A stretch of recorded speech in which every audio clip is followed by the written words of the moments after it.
Good morning. Nice to see so many cheery faces this morning. It's a beautiful day out there. Oh my gosh, the Olympics. Glorious to see Wow. the mountains and the sun.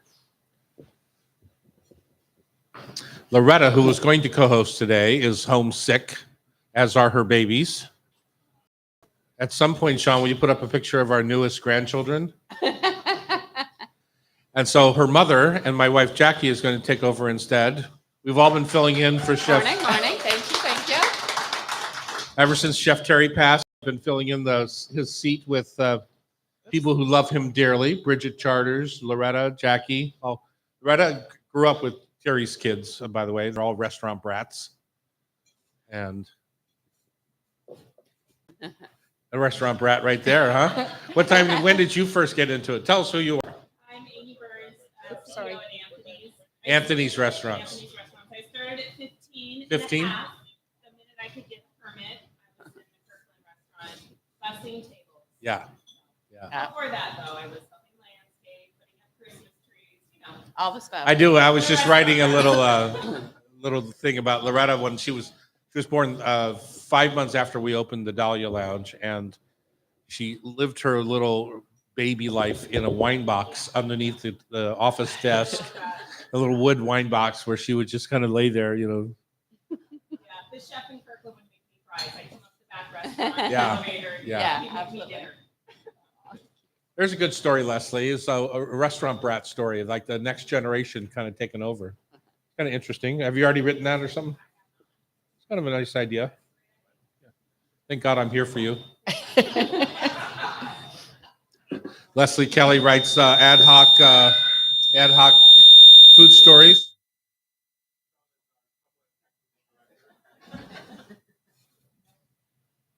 What was that, Sean? That doesn't usually happen. Maybe it's a Leslie's electric pink hair interfering with our signals. Becky is sitting right here in front. She's our producer. And Franz and Danae are back there cooking. They're on your breakfast duty this morning. And also, I believe we have a bacon segment today. They're making our bacon taste.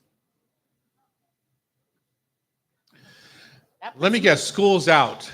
I know. Like, why are these kids not in school? Yeah.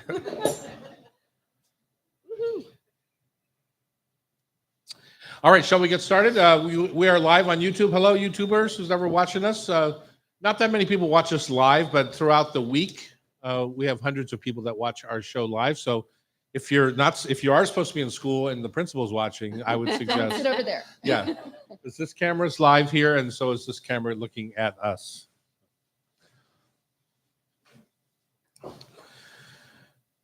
Welcome to the Hot Stove Society show on Cairo Radio. My name is Tom Douglas. Jackie Cross. And hello, Jackie Cross. Jackie is my lovely wife, also business partner and farmer-in-chief over at Prosser Farm. And you got to get onto that mic there, honey. You haven't done this in a while, have you? I know. No. How's that? Better? Get in there. Okay. And Jackie Cross, our farmer-in-chief over at Prosser Farm in Eastern Washington, about, 45 miles east of Yakima, on the Yakima River there. So Becky is here, our producer. How are you today? I'm doing great. Missed you guys. We had put a couple of shows in the bank before we went to Hawaii for our annual vacation. And so it's been a few weeks since we've done a live show here today. If you ever want to come down and be part of our live audience, I think they're alive. Let's hear it. Yeah, they're alive. You can just go to hotstovesocietyradio.com and buy a ticket, for God's sake. Comes with a hot breakfast, cup of coffee, and maybe the bacon tasting. And a bacon tasting today. You never know what's going to come up on the show or what our guests bring for people to have a treat with. You know, the guests that don't bring anything, like Leslie Kelley, kind of get booed off the stage. That's not They true. forget to bring some treats for our audience. And so she's in for a rough ride today when she joins the show.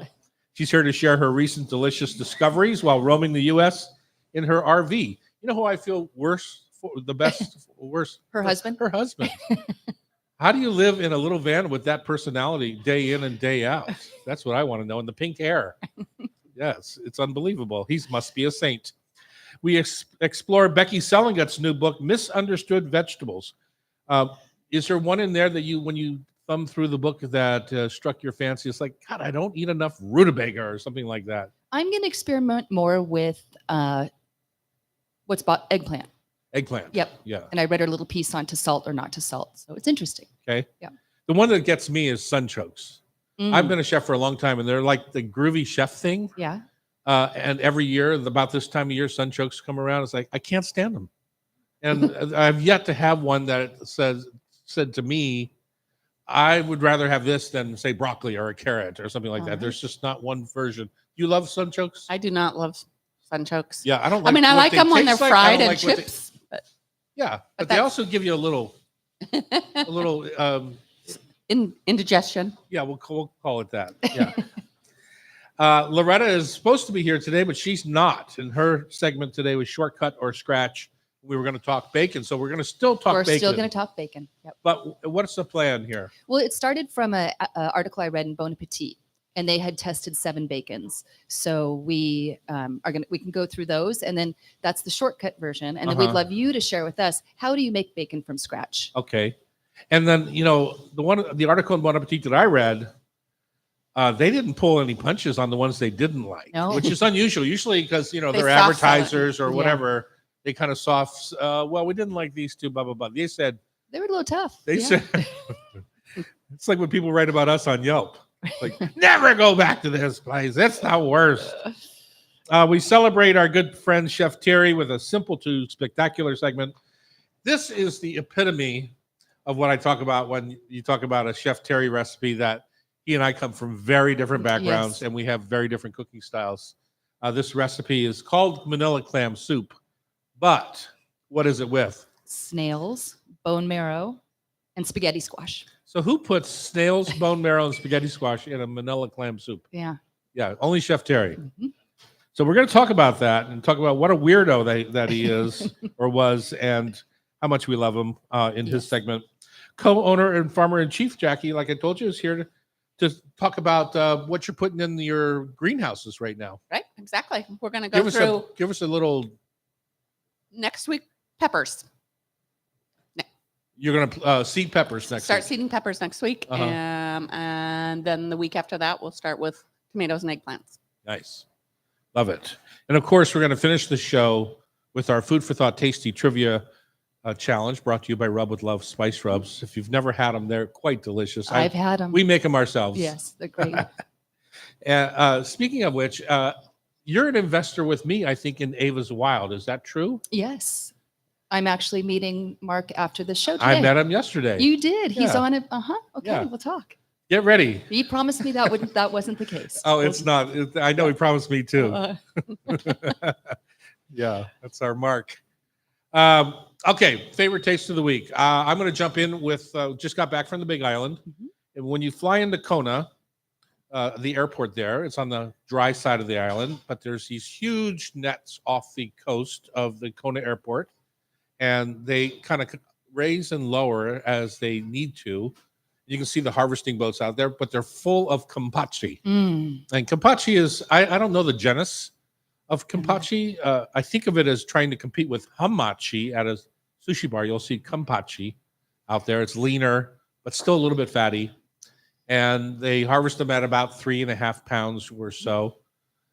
So we went down to the Kona Fish Market in Kona and bought 3 kampachi and put them on. I have this at the house that we stay at. This is our 31st year staying in, Wow. in the Big Island. But at the house that we stay at, they have a gas grill.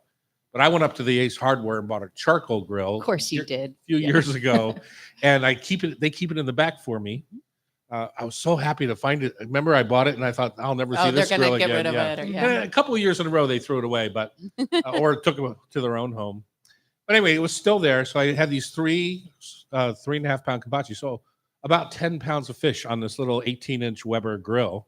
And we can put up I'll send you The picture. the picture. You Gotcha. can put it up on our site. But God, so I could put a nice hard char, stuff the belly with fennel, sweet onion, lemons off the tree in our yard, all that stuff. I could have wrapped it in banana leaves from the banana tree in the yard Right. there, and but I didn't because I wanted to get the skin nice and crisp. So I did that, got a nice hard char, and then they're pretty much rare, not raw, but pretty much maybe at that 100-degree temperature, so raw. Mm. And put them on a sheet pan, put them in the oven, and when you're cooking for a big group, like I think we were 14 people. That's a good way to get the charcoal grill action, Right. but not try and finish them there in a timing situation where Yeah. you've got a big group and you're trying to have fun and enjoy the party. This way, I can just put them in the oven at low and slow and take them at 130, where they, when you're cooking a whole fish, it's important to cook it enough. Yeah. Unlike, say, a piece of a rare salmon fillet where you might want it a little bit raw in the center. You cook it enough so that it actually comes off the bone. It has to be able to separate that from makes the sense. bone, or else you end up with people trying to tear it off the fish. So when you And say it should low and lift off the Okay. bone, like a good trout on the bone. that makes sense. And when you say low and slow, what temperature? Like 350, 300? 300 at the Okay. max, Okay. 275 Okay. something, but it depends on how long you have. That's I a had great an tip. hour Mhm. between when I got the grill off or fish off the grill and I needed to serve it on the buffet. So it was super fun, super delicious. Yeah, it was We just did delicious. a fresh herb, salsa verde, for lack of a better term, and super fun. And then you made something delicious that day too that I thought was a fun What little. was it? The baklava. Oh, yeah. Oh, So we were trying to go a little Greek with the dinner and stuff that night. So I know we're in Hawaii. We're going Greek. I know. Whatever. Jackie, you're part Greek. I Own am it. part Greek. So, Yeah.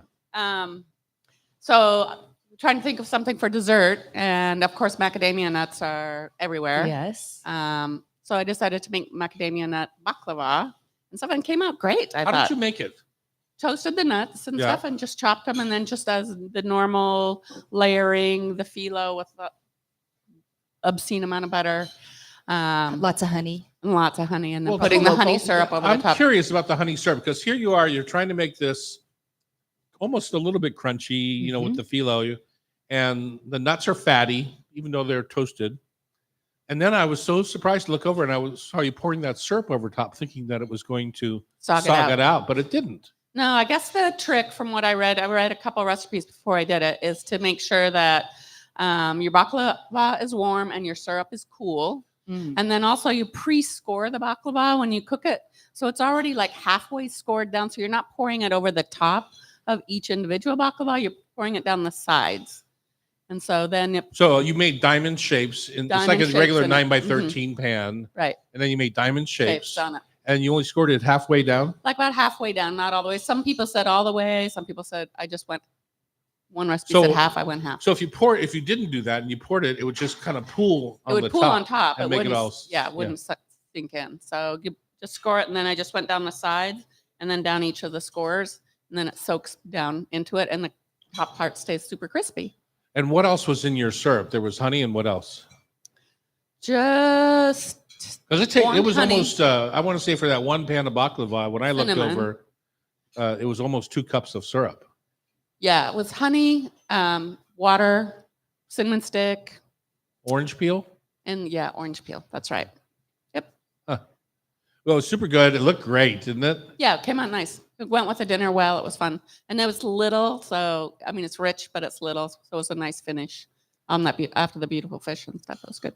The next day was the Super Bowl, and Ah, I'm a bit of a baklava nut, but I will tell you, every piece is 1,000 calories. yeah. And so I had to get it out of the house, and I took it Did to you the, part? Yeah, Uh-huh. Yeah. took it to the Super Bowl party, and it was Left a hit. it and left it there. What else did we bring? Oh, we brought. How's this for sick? We brought a roasted vegetable tray to a Super Bowl party. Perfect. I'm Who impressed. does that? Apparently, Jackie. Hello, that was me. Yeah. Can't put baby in the corner. No. And we made ranch dip, Mhm. homemade ranch dip. With real herbs. You know how we make homemade ranch dip? Don't use a package. You use you use the stuff that our people before us bought at Costco and left in the Oh. fridge, and then you just add fresh lemon juice and stuff to it. You dice Pretty it up. good. It Don't was wanna pretty waste good. I think we used the only hot sauce in the fridge was Frank's Red Hot, so we Uh-huh. put some of that in there, and yeah, that's homemade ranch for you right there. Wonderful. Yeah, why not? Okay, like I said, we have a large show for you. This is very exciting to be here today.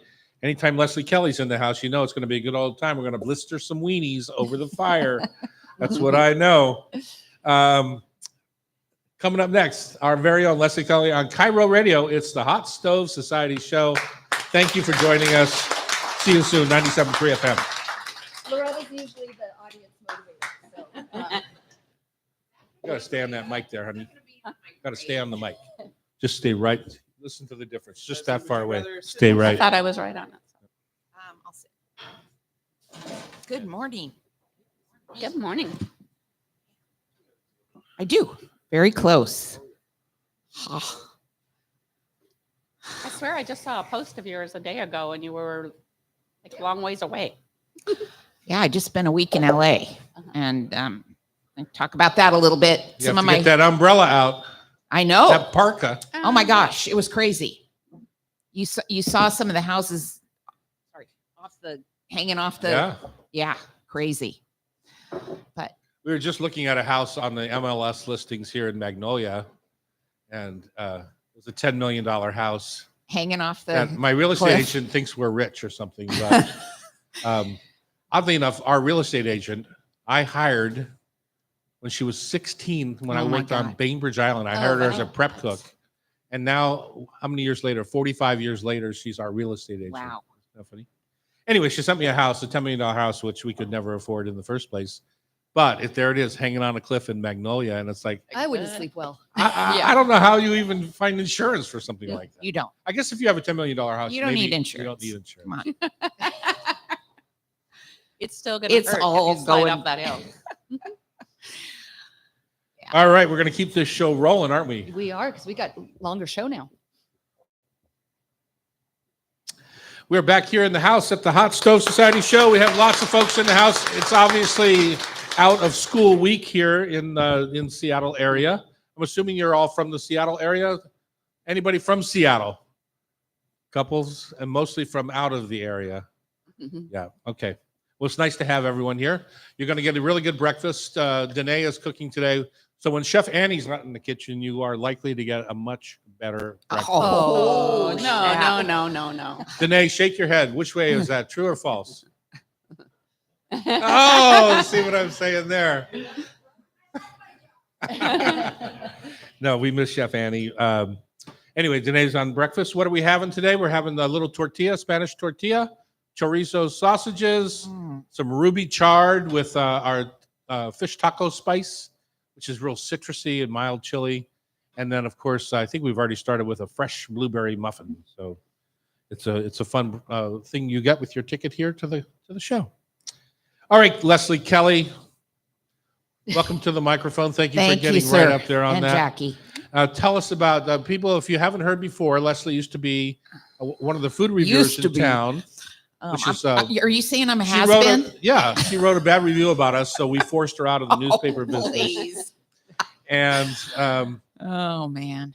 so what else have you done? You've worked Rewriting history and Memphis, Spokane. You're a Yeah, world citizen. I'm all over the place. I'm Yeah. all over the map. But for the last 6 years, my husband and I have traveled around the country in a 23-foot motorhome. We keep talking about upgrading. We actually went to the Seattle RV show, kind of shopping around. Didn't see anything we liked better. Crazy. Yeah. I know. It's nuts. But, and you referenced that earlier about my husband being a saint, which is true. But we spend a lot of time outside, and we can do that because I'm a confirmed snowbird now. I'm down in Palm Springs for a good part of the winter, and our kid lives in LA, has lived there for like 6 years, and so I just spent a week eating my way around LA, had a blast. Aren't you a little concerned, like when you're in these RV parks or these? And Okay. it seems to me every time I open a newspaper, which dates me, but whenever you see a tornado land, it's usually in an RV park somewhere. That's in the South. Okay. Okay. So, yeah. And then my trip to LA, I stayed at some really cool hotels. Oh, okay. Stayed downtown at the Hotel Figueroa, which is a historic property, and stayed out in Santa Monica at the Miramar, Mm-hmm. which was really fun. And they've got a really fantastic little 8-seat sushi bar. Awesome. Yeah. And I love that. We did an omakase there, and it was just fabulous. And it wasn't fussy. You know how a lot of times omakase is very fussy, and you feel like, So am tell I people doing? what omakase is. It's a chef's choice Right. at a sushi So- bar. And this time, there was nigiri and there was rolls and stuff, but there was also some beautiful soups, some duck soba, and just it was just beautiful. And again, not fussy, very comfortable. And the next morning, while I was sitting there having coffee, Arnold Schwarzenegger and I locked eyes. Okay, the governor. Yeah. He apparently goes there every morning. And when you say locked eyes, was there magic? He was checking me out. Yeah. What can I say? Well, that's what pink hair does. Gets people's attention. I'm gonna get you one of these days. You're gonna show some pink. Anyway, love that. That's out in Santa Monica. And then where else? I stayed in West Hollywood at this really cool place called the La Pier, which is a Kimpton, and they have a new restaurant called Lady Hawk, which is helmed by a Top Chef Middle East winner, Charbel Hayak. Lebanese, right? I read your article. Yeah. That's great. And he is just spectacular. He has come up with this this meze, giant meze on a lazy Susan. It's brilliant. And I talked to him later about how he does his hummus. It's like, I know hummus is everywhere and everybody's doing it, but it was really excellent. So that was fun. That was fun to hang out. Boy, I'd like to do that. That's right up my alley. Yeah. Yeah. Well, I'm going to send you the recipe. Yeah. Yeah. Well, not the hummus so much, but the whole lazy Susan idea. Oh, I love meze, I love the presentation. I'll send you the pic of that. That was really cool. And then what else did and I went to Langer's, the institution, and had a pastrami sandwich on And rye with mustard. Of course. Yeah. Well, I think I got the kind of the Reuben-esque kind of thing. Do you go for the flat or for the nose? They didn't give me a choice. Really? Yeah. Well, sometimes people freak out with the nose because it's real fatty. I don't So, have a problem with Yeah. that. I love all pastrami. So I've been flew up and spent Valentine's Day with my honey. And actually we were in Seattle. We stayed at the Lotte Hotel, which is very cool, in the F5 building downtown, and ate at Charlotte. And the chef there got his start. Guess where? where? Tom Douglas Restaurants. Really? Yeah. John He's- He Park. must be brilliant. John Park. He gives ET credit. So I guess so. That was really good. If you haven't been there, I suggest you go check it out. Well, It's- I've been wanting to go down to see the new Teatro Zinzani. Yes. That's in that Yes. beautiful church that was there. that Did is you a- look in on the I facility? did not. They weren't performing that day. But yeah, that's such a cool contrast between old and new. Yeah. Yeah. Let's go back to LA for a minute Yeah. because so many people from Seattle end up in LA for one reason or another. I'm going to be there on my way to Melbourne, I want to say, in a month. But besides that, I was just on a phone conversation with the Monterey Bay Aquarium. I'm on their Blue Ribbon, believe it or not, Blue Ribbon panel for their Seafood Watch program. And Susan Finnegar was on the Zoom with us. Yes. And I go back with these ladies To the 40 years. beginning of Way time. back to Yeah. share our Yeah, strength yeah. time and stuff like that. It's so interesting to see who stays relevant and who moves on, or I'm glad you brought up Susan and Mary Sue, of course. and their passion for the work. Yes. Yeah. They're still at it. And they just opened a brand new restaurant in Palm Springs called Alice B. Mm-hmm. And I was at the opening party for that, where there were synchronized swimmers and Barbara Boxer was there. It's at a 55 and older active LGBTQ apartment building. It's so cool. It's really, again, they do such a great job, and they were there handing out margarita jello shots. Oh, excuse me, gin and tonic jello shots. Oh, and, wow. Yeah. And it's, it is great to see them continuing. They don't have to, just like you. Well, I don't know if they don't have to. I certainly have to, but I don't know if they don't. But I'm just, sometimes people, especially a lot of women, I will say, get stuck in the mom game, and then they have to work nights and weekends, and it doesn't necessarily gel with the restaurant business so well sometimes, and so they move out of the business, take on other roles. Well, I'm sure. I'm not saying everyone. Obviously, I- Jackie and I had kids, and she worked in the restaurants with a baby. So I'm not suggesting that it's everyone, but I'm just saying people fall out for all different reasons. Well, I think, as you well know, it's about the team, and it's, putting together the right team. And you guys have done, We have an ace team for sure. yeah, you've done a brilliant job of that. And it gives you that longevity. So one more thing I wanted to mention on my little trip to Seattle this time, I stayed at this fabulous place called Citizen M down there on Westlake. There's two, right? There's one in Westlake and there's one down in Pioneer Square, I think. I stayed at the South Lake Union one. I just absolutely loved it. You can make your room pink, by the way. There's a control where you can put the pink lights on. Did you? What do you think? Okay, I got you. Yeah, that was cool. And I one of the reasons I was here is I'm kind of checking out some real estate. I'm thinking about Ooh, returning to really? Seattle. Right. Yeah, I miss it. Oh, well, we miss you. Yeah. And if you've never stayed, I can put you up here at the Hotel Andra for a night, and you can go out Really? and do a. Yes, I think this please. is a beautiful hotel. Yeah. I've And I stayed here think- before on a staycation. the rooms It's are really beautiful. lovely. I think Yeah. that the room, the outside of the hotel is classic. It's older and classic Yes. looking, but it doesn't give a sense of what the rooms look Yeah. like. It's modern, kind of Scandinavian design. And it's been around for a long time. And I think Lola was like one of the very first really creative hotel restaurants in Seattle. There was Four Seasons and stuff, yeah, but you know what I mean? Yeah. It's hotel restaurants used to have a bad rep, but Right. now right. I think they're some of the most Mhm. interesting, innovative places. Well, one of the great things for a restaurant and a hotel is that you pick up other things to help make the restaurant more successful, whether it's catering in the hotel, partnerships room too. service, Yeah, it's breakfast, lunch, and dinner. When you add breakfast to a lunch service, it changes the economics terrifically. that's true. Yeah. So, there's all kinds of reasons why it's a good mix. Yeah. But as you can see down at Lola, we have a door to the hotel. Yes. It's a very separate business and two separate owners. Yeah, So, for sure. yeah, exactly. Well, thanks, Leslie, for the update. And if you had one restaurant that you would go back to in LA, what's it going to be? Oh man. Because one I'm going to be in LA. I restaurant. want to know. Well, what part of town are you going to be in? 'Cause Doesn't that's- matter. Oh, man. I would go to that. I would go to Soka out in Santa Monica. The little The 8-seat sushi- the sushi little bar. I'm a big sushi person. bar. I might take 2 of the 8. Well, they'll make room for you. Okay. Yeah. Up next, author Becky Selengut is here to talk about her new book, Misunderstood Vegetables. On Cairo Radio, it's the Hot Stove Society Show, 97.3 FM.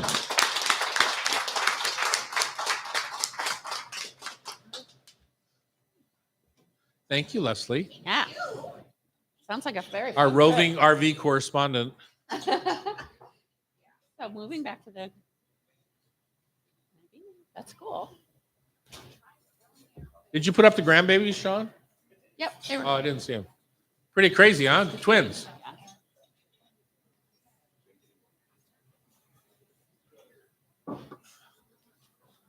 Okay, Missy, what's your favorite bite? You look very intent. The tortilla. The chorizo. The chard. I just like that you were in there. The sausages are pretty good, aren't they? Yeah. Have we seen Becky yet? Okay, we'll come back to her. Yeah, maybe.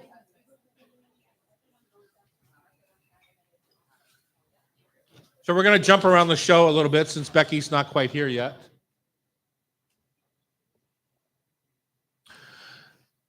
Team Bacon, are we anywhere close to Bacon Bites or not? Nope. Okay, we're going to skip that for a bit. We're not doing a tasting. They're just going to taste the number one.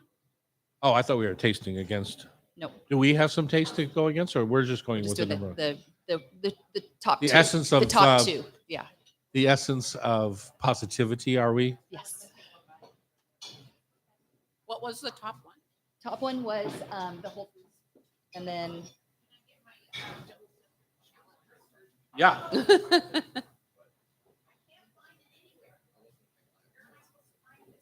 Right here. You have to come see us here.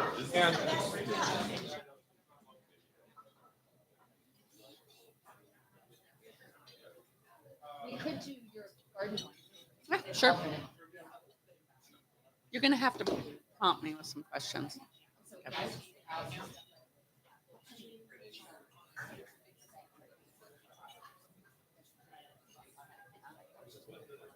You know what our theory is? Don't let the truth get in the way of a good story.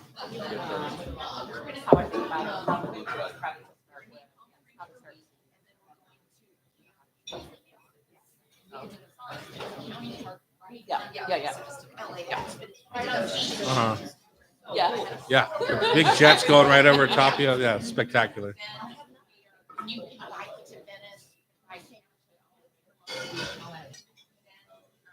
Thank you, sir.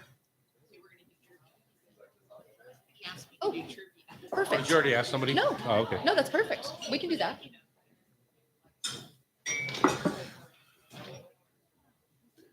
So we are going to jump all the way to trivia, our last segment. Who's a regular listener of the show? You'll know that that's usually how we wrap up the show. But since our guests are not lined up correctly today, our producers really screwed up. You know, Just kidding. traffic. Let's blame it on traffic. Let's blame it on traffic. Anyway, we're going to start at the end. Okay, and you're not Loretta. It's going to be fun. We're just going to wing it. wing By it. the way, Oh, you yeah. Feel good about it? Totally. Twinsies are All right. so freaking cute. Oh my God, they're so cute. And So I'm going Roy's to go all the way through the end of the show, and then we're going to go back and pick up the other segments. It's somewhat how some people listen to the show, where they'll just take they'll podcast a segment or two here or there for whatever they're. You ready, set? And to finish our show, I'm not full of food. Good, I like that. We are back here for the final segment of the Hot Stove Society show on Cairo Radio. It's brought to you by Rub with Love Spice Rubs. It's our food for thought tasty trivia. Look for our rubs at favorite spots like Don and Joe's Meats. I heard that Donnie finally sold. finally sold. Congratulations to him. Yeah. And in the Pike Place Market, Wild Salmon Seafood at the Fisherman's Terminal. And make a day of it when you go out to Fisherman's Terminal. Go eat at the Bay Cafe or at Chinooks and hang Breakfast out at the bay and then walk along and look at all the boats and have stuff. fish It's and chips awesome. at the Mhm. what do you call that? The little Chinooks. Yeah. There's Double D Meats in Montlake Terrace, Gemini Fish with locations in Issaquah and Clay Allen. And of course, you can visit our website, tomdouglas.com, or we're in 5,000 locations around the country. So, Becky, tell us how to play the game and who's playing today. We've got 3 contestants. We'll each get 5 questions, and the winner we'll pick an audience member to get a 3-pack of spice rub. They can take a stroll through the gift shop Oh, and I pick their love own that. 3-pack. Yes. Yeah. And we have lovely Leslie Kelley here playing Good. as our. Yay. So Yay. it's going to be fun. She's a ringer. You got to watch out for her. I know. She's going to She's best got me a for lot sure. of knowledge up in that pink head. Yeah. There's a lot going on there. All right. So We'll we're, see. we're going to start We'll with see. Jackie, so you can see how it's Oh, done. great. Going down in flames. No, you're going to do great. What is the primary herb used in the traditional Thai dishes like green curry and tom yum soup? It's known for its citrusy and slightly spicy flavor. Thai basil? Lemongrass. Lemongrass. Yes. Oh, yeah. Is lemongrass an herb or a grass? It's a herb. I double checked my work. Dang it. Number 2, can you please tell us what color grape is orange wine made from? It's a red grape. It's actually a white grape. It's a white I grape. told you I'm going down in flames. But we're learning. Orange wine is essentially white wine that's been left on the skins longer. Yes, So for But I days thought and you would months. need the red grape to get that color Nope. in it. Nope.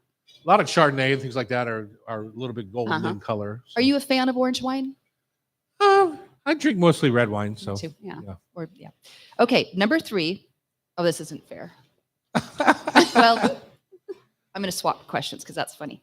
Can Sean, you can you fix that for us? number 3? Can you please name the 2 non-negotiable main ingredients in a Spanish tortilla? Egg and potato. Got it. Nice. Well done. All right. Number 4, the popular Spanish tapas, boquerones, are made from which type of fish? Salt cod. They're made from anchovies. Dang it. I had some tough questions today. That's some tough ones. We got some in our fridge at home right now that need to be eaten. Some bocarones? Or, Yeah. Okay, She final loves them on her question. Caesar salad. Oh, yeah. Final question. Is salsify an herb, a cooking technique, or a misunderstood vegetable? Misunderstood vegetable. Have you cooked with it? I have cooked Yeah. with it. Got an oyster flavor or It's something? it's a little parsnippy in a funny Yeah, way. I would say has that little parsnip. bit of that sweetness kind of that it does, but it's funkier. It's got like a sticky, milky texture Oh, to yes, it. Yeah. yes, I know what you're talking about. Well, Yeah. well And it makes Jackie, sure your peeler, when you peel it, makes your peeler really sticky. gotta wash it. Jackie, you got 2 out of 5. Good job. Okay, Leslie, Yes, I'm ready. what is the maximum number of Michelin stars that can be awarded to a restaurant? Oh man, I'm getting some help from the audience I saying wouldn't- 5. I'm gonna say 4. 3. 3. Oh yeah. Okay. All right. Two Okay, more wait a numbers minute. I and- gotta say, why do we care what tire makers think? Okay, I know it's the Because gold the standard. logo is made in my image. So No. It's the gold standard, but why? Okay, sorry. and don't you think it's changed? I mean, what they used to think of Yes, it's absolutely, criteria. absolutely. David Chang got 3 Michelin stars for Mama Yeah. Fuko. So. Yeah, I'm maybe I'm bitter because they've Yes, never you're asked bitter. me You're to bitter. judge. Number 2. That would be wine. You got it. That is wine. Okay. Which British singer has a tattoo of a bottle of ketchup on his arm? You should know this. And Heinz in turn created a limited edition bottle with his tattoo on it. British singer. Mm. Little ginger. No. What does his name Ed start with? Sheeran. Oh, I don't think of He him has as red I know- hair. I know. I know. You know. You know what the big brown sauce is over there is HB brown Yes. sauce or Heinz 57. Oh, They do yeah. that. They love Heinz. Though. Heinz Yeah. baked beans are the Give biggest. me a dairy milk. Yeah. You know. All right. Are we on number 4? True or false? Portobello mushrooms are the mature form of cremini or Yes. baby Correct. bella. Great. True. Excellent. True. You got one more. We got one more. Is cardoon an herb, an Irish dish, or a misunderstood vegetable? Misunderstood vegetable. You nailed it. It's like a artichoke, right? And you eat the Yeah, it's stems. a Very, thistle. very tall. Yeah. And you eat the stems. Yes. Yeah. Yes. 3 out of 5. Good job. I'd like Leslie. to see Ed Sheeran eating the cardoon. Okay. With ketchup. With ketchup. Yeah. Okay. Okay. Good job. Okay, Tom, you got a chance this time. What did Leslie get? 2 out of 5? 3. 3 out of 5. So we got 2, 3. All right. Number 1. In French cuisine, what is the term that refers to a mince of mushrooms, onions, herbs, such as thyme or parsley, and black pepper, sauteed in butter reduced to a paste? Cream is sometimes added as well, and as a dash of sherry or Madeira. It's one of my favorites. Mushroom duxelle. Duxelle. Duxelle. Do you know, we had a question. Someone asked what duxelle was. They thought, is that duck salt? So I wanted to pull No, this one in. It's what they do in Chinatown in the barbecue window. They Yes. sell duck. Yes. Well, that's funny. All right. Good job. Number 2. The slightest error in preparation of this prized Japanese dish, fugu, can cause a quick and painful death to a customer. What is fugu? It's a fish. What kind of fish? It's a blowfish. Yes. Good job. In addition to being brewers, what is Even Leslie would have gotten that one. Man, I was going to say these questions are really easy. Okay. I got in trouble last week for making it really hard. So maybe the pendulum All right, swung all a little bit. In addition to being brewers, what is the occupation of the producers of chartreuse? They're monks. Mhm. Yeah. Yep.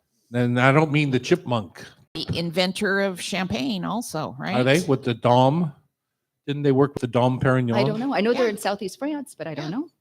All right, 2 more. Along with bread, what are the 3 ingredients of Elvis Presley's sandwich? Oh my God.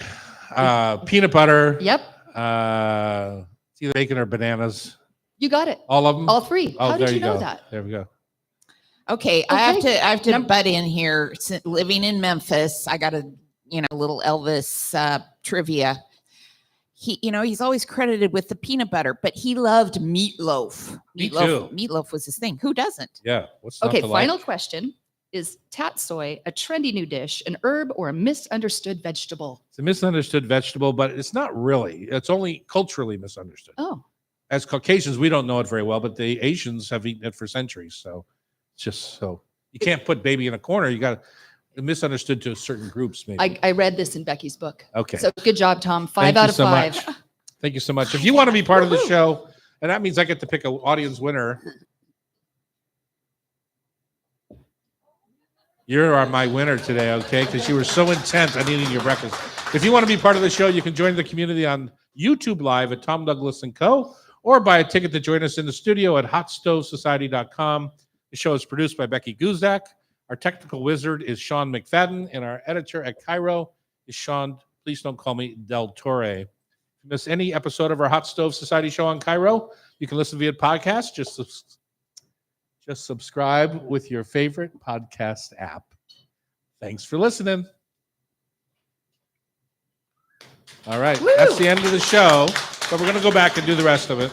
Thank you. And then I'm going to do our promo while we're at it so we don't forget. Thank you. Good to see you. So everyone has to be super quiet during the promo. And I think Jackie has a role in that too, right? Doesn't she say something? Yeah.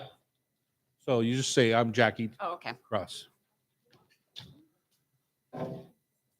Fans are off. Ready, set. Hi, I'm Chef Tom Douglas. And I'm Jackie Cross. Today on the Hot Stove Society radio show, we talk with food writer Leslie Kelley to share her recent culinary discoveries on her travels around the country in an RV. We explore Becky Selengut's new book, Misunderstood Vegetables, How to Fall in Love with Sunchokes, Rutabagas, Eggplants, and more. And co-owner and farmer-in-chief Jackie Cross is here to help us prepare our summer edible garden. 15 Excellent. seconds. There you are. You All got right. it. We still don't have Becky. Is that right? No, and I just contacted her, but All right. Let's jump up into So- Terry's segment. well, should we do? It doesn't matter. We could do a 12 or a 10. How are we on the bacon? Well, we could do Jackie as the 12 minute. 15 minutes. Holy smokers. We I could, don't. You tell me what segment we want to move to. I think we want to do Jackie a 12 minute and then a 10 minute. Then it will be in order. Where is that? Where's Jackie? Jackie is at the last one. Hour 2, Hour 2, number 3. segment 3. Yeah.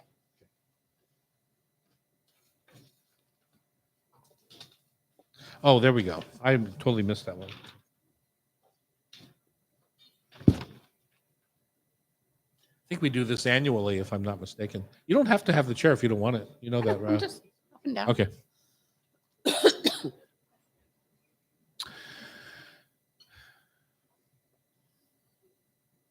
We are back here at the beautiful Hotel Andra in downtown Seattle. If you ever walk by where Lola's on the corner, Dahlia Bakery's across the street, as is Serious Pie and Neb. And then if you come upstairs above Lola, we're on the second floor in the mezz level, way in the back. Cute little spot that we Beautiful. are. That is the Hot Stove Society Kitchen Studios right here. Come take a class. Yeah, we have so many coming up. I mean, I don't know if you have been here in a bit, but this is the time of year when we do more public classes because there's not as many corporate gigs. So I'm going to be on March 9th with Jack Timmons from Jack's Barbecue. Oh, awesome. And Yeah. Stu, they were fun here They were on the fun. show. Yeah. Mhm. And Amazing salsas. we're doing a whole Tex-Mex class on March the 9th with ribs and brisket Mm, and all sorts of fun. Queso, making our own queso, making hot salsa, wow. but not hot as in temperature, as in heat. As in warm. warm salsa, as in, and what else are we doing? We're doing a hot buttered rum apple pie with mezcal hard sauce. Of course. Whoa. Whoa. And I Why think I not? saw some kind of spicy margarita to start. Yeah. Yeah. It's Tex-Mex. sure. What do you want? There's a paella party, pizza at home, and celebrate St. Patrick's Day coming up. Valentina Sforza's Cicchetti book. Bridget's going to do out of her book. She does this series called Cook the Book. It's like the old Cafe Sports Right. series I used to do. Right. Yeah, cookbook We dinners. did those for years. Yeah, Fuchsia Dunlop, The Food of Sichuan with Annie Elmore, Mandian Sambal Shiok with Annie, Tim Anderson, Your Home Izakaya. So I don't know. I know Franz is going to teach it, but I don't know Tim from the book world. So I'm curious to take a look at that book. And Kenny Lau's Hey There, Dumpling, That's cute. which is what I like to say to Annie whenever I see her. She's about Oh, are the you size of driving a her dumpling. crazy already with that one? Yeah, she's awesome. So lots of things going on here at the Hot Stove. It's a good time to jump in on some public classes. If you go to hotstovesociety.com, you can find out when they are, how much they cost, where they are, all that kind of goodness. Okay, Jack, we're going to find out about you right now. All right. All right, we've been hitched for 40 years as of last Halloween. Oh, congratulations. Thank you. Amazing, right? Mhm. I am a saint. I don't know how I did am a it. saint. I don't know how I did it. Yeah, exactly. Tell us about your background and all the things that. How did you become a farmer? For God's sake, when I met you, you were selling wine. Yep. They're kind of interrelated, aren't they? I think a little bit. So, moved to Seattle right out of high school. Sold wine for quite some time. Got involved with a restaurateur. Did some restaurant stuff. But I grew up with immigrant parents on both sides of my family, and they always had big gardens. And my mother was a marvelous gardener and always had a pea patch. So Until the day she died. until the day she died, and it was Yeah. her favorite place. Yeah. So I was always surrounded by it. Any house that we had, I've always had a big garden in. And then we bought this piece of property in Eastern Washington to be closer to my dad and his wife. There's lots of open land over there. We had like 20 acres. It was like my stepmom and I planted a couple tomatoes one year and went from there. It was just like, oh, I have extra. I'll take them to the restaurant. And then the next year it was like, they asked, like, could you plant a couple more? And then pretty soon we had 3 acres dug up in a tractor. And there you go. Goes downhill from there. Yeah, exactly. And, you know, when we got there, when we bought the place in Eastern Washington, one of the important things that we looked at before we bought was, does it have water rights? Right. Because if you don't have irrigation rights, you don't grow anything over there. It's high desert where we are in Prosser and stuff. So it's very, very, very dry. And we had great water rights. The piece of property had been owned for many years there, and they had grandfathered in water rights, which are really hard to come by over there. So it was great. Yeah. That's key. And so That's you ended key, up with 7 acres under cultivation, a farm team of 5 plus yourself. Yeah. So the first couple years was just kind of dinking around. And then I hired a farm manager, someone that actually really knew what they were doing. Oh, come on. They learned on the job just like you did. No, he came with some good knowledge. So I've had 2 farm managers over there during the tenure of the last 14 years.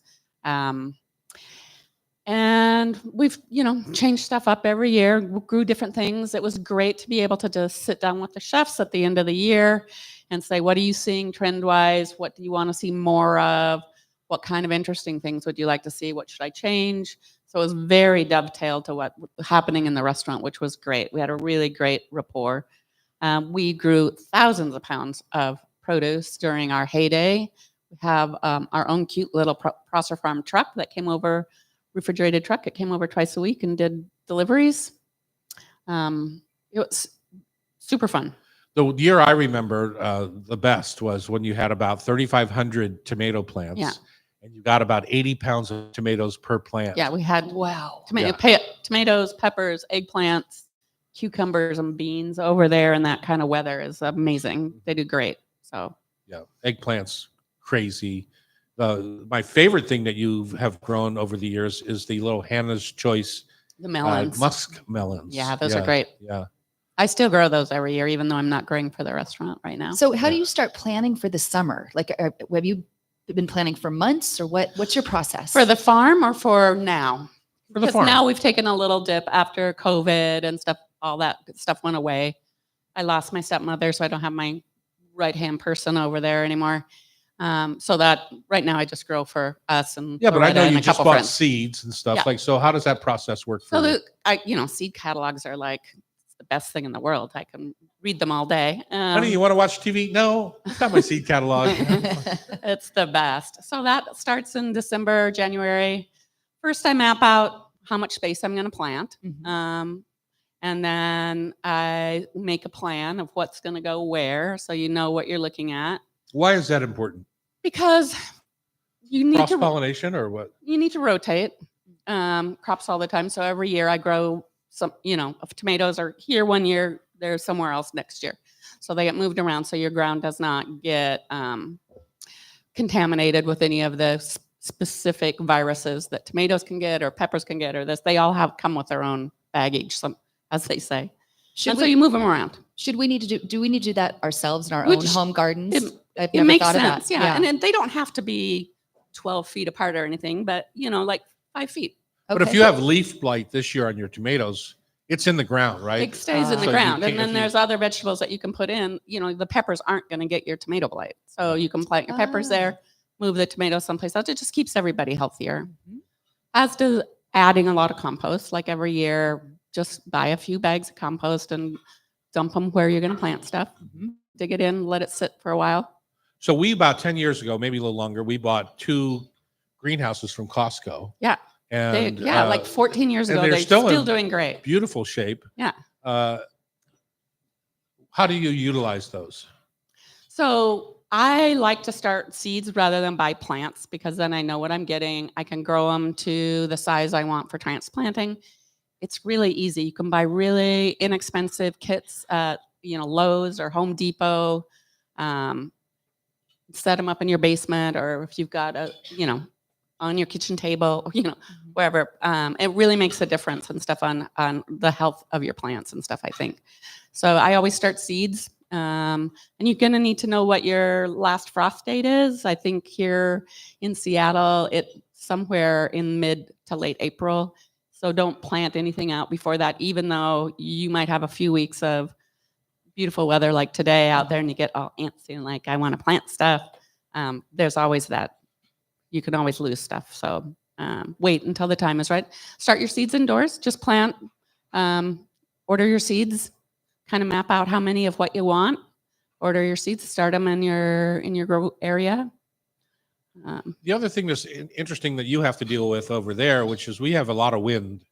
And so you plant, what I've seen is you plant your seeds in the greenhouse, you get them up to a certain level, then you thin them because you might put 3 or 4 seeds in one little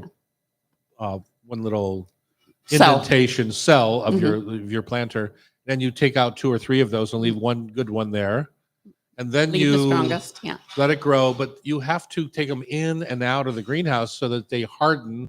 You harden them off. Because if you plant right out of the greenhouse into the garden itself, Right. I mean, we get oftentimes 25, 35, 40 mile an hour Well, it's winds. not so much the wind, it's the temperatures and stuff at the night. They've been coddled in the little greenhouse, so they're used to 70 degrees, all around. So we take them outside. How long do you do that for? That's a big process. I do it for a good couple weeks, and I don't normally take them in and out a lot. I have a cold frames over there that I can put on that have lids on them. And so you can They're put them clear outside, lids, right? clear lids, and open them up during the day. And they get the nice sunshine during the day and then close it. And that keeps them a little bit warmer, but they still have to deal with real temperature and stuff. So they just get stronger so that when you do put them out, they're not going to get completely shocked by what is happening. It's cold out here. I know exactly. The We call ground's it the cold. teenage section and stuff. The greenhouse is the babies, and then they get to be teenagers, and then they get to grow up outside. Yeah. So. And what would you suggest for us in Seattle? What kind of vegetables and fruits do you get your biggest bang for your buck? Like I think of blueberries or something that they're expensive and they're they're just there and beautiful. Blueberry They're bushes beautiful, are beautiful. but the too. robins eat them. Yeah, You gotta. I got to keep those Gotta- buggers away. Yeah. But what other things Well, it just depends on what you you like? like to eat and Yeah. stuff too. I mean, Everything grows here. Huh? Everything pretty much much, grows here, yeah. You have a little bit of trouble with some of the hot crops, like tomatoes. I mean, I think every year that's always a thing. If you've got a nice space against your house that retains some heat, or against a cement wall, or something that's going to just give it a little more pop, and a good place like in the sun, you can get away with it. Tomatoes are a little bit tough here, but like any of the greens and chards and mustards, love it. Any of that stuff is great. And my sister always does the haricot vert, the little green beans, and they just Yep. thrive. They just Yep. keep going and Go, going. go, go, yeah. go. Yeah, Do they it's have great. any flavor? That's my issue with that particular product. Is Yeah, they tend to be a little bit flavorless. I it's think. light. It's not my favorite, but it's hers. Mhm. Yeah, you just grow what you like and what you know you're going to eat. Your family and you are going to want to eat. So And I would think melons are a little harder on this side. melons would be tough over here. 'Cause they They need room. really take that heat. They They like take it. the heat and they spread like crazy. Yeah. Mhm. You need a big space for them. And things like cucumbers you can grow if you could trellis them. Just buy one of those inexpensive wood trellises and stuff. Put that up against your house and train the cucumbers up that, and they'll grow great. That's a good tip, thinking about the heat. Mhm. Yeah. By the house. All right. When we come back, it's time for Food for Thought Tasty Trivia, brought to you by Rub with Love Spice Rubs on Cairo Radio. the Hot Stove Society Show, 97.3 FM.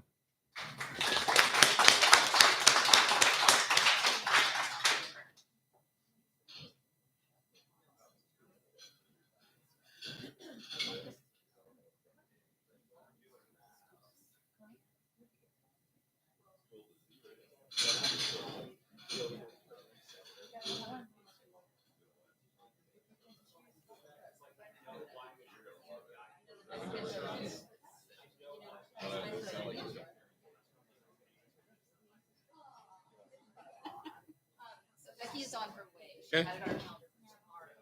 Oh no. Ah. Well, tell her if she can't make it, we'll just make up other stuff. So. Okay. I said not too late. So if you're watching on YouTube and you're waiting for Becky, she's going to be last on the show today because she had a little mishap on the way here, like forgetting that we we gonna make exist. All right, let's jump into dance party, shall we?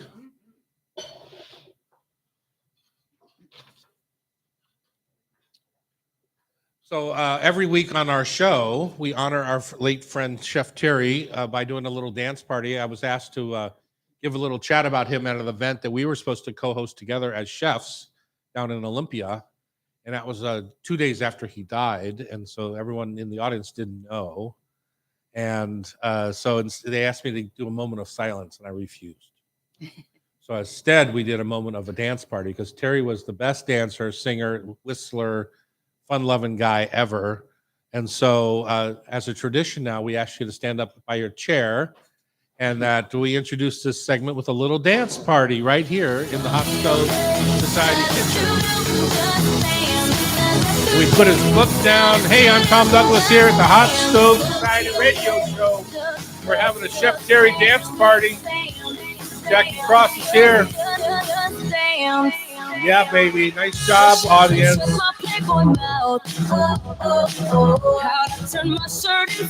All right, here we go. Terry would love that. He'd be the one leading the party up here.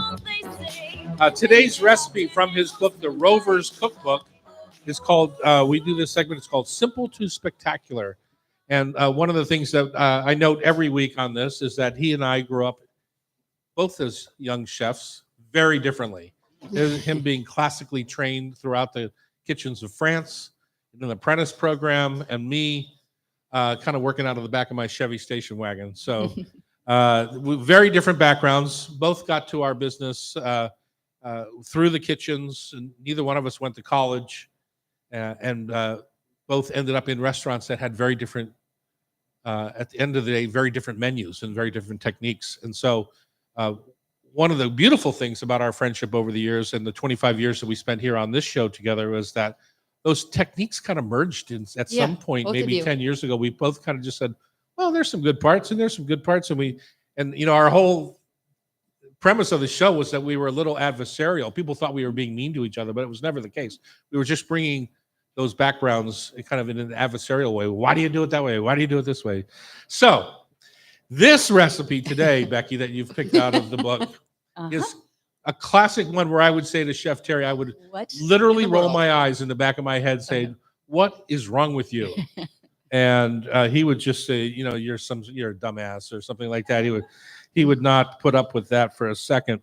So tell us about the recipe that you picked today and how we're going to talk about this. Yeah, it's Manila clam soup with snails. Okay, stop right there. Manila clam soup sounds pretty nice. I love clams. Yeah, love clam soup. Yeah, why? It's not a chowder. I love that he went with a soup. Blah blah blah. Now finish what's snails, bone marrow, and spaghetti squash. So, and he starts off by saying, "I admit this is a rather unusual." Can you use his accent? No.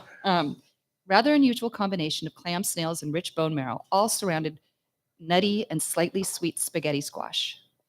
And so then I had to see, where do we get snails? And of course, Chef Shop has them.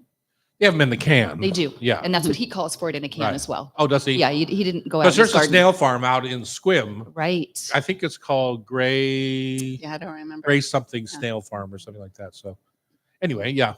Yep. So that's what we're going to do. So maybe you could walk us through how you go about making this lovely dish. I've never done bone marrow. Well, here's the thing. And this is what we used to crack up about in this book and at the restaurant.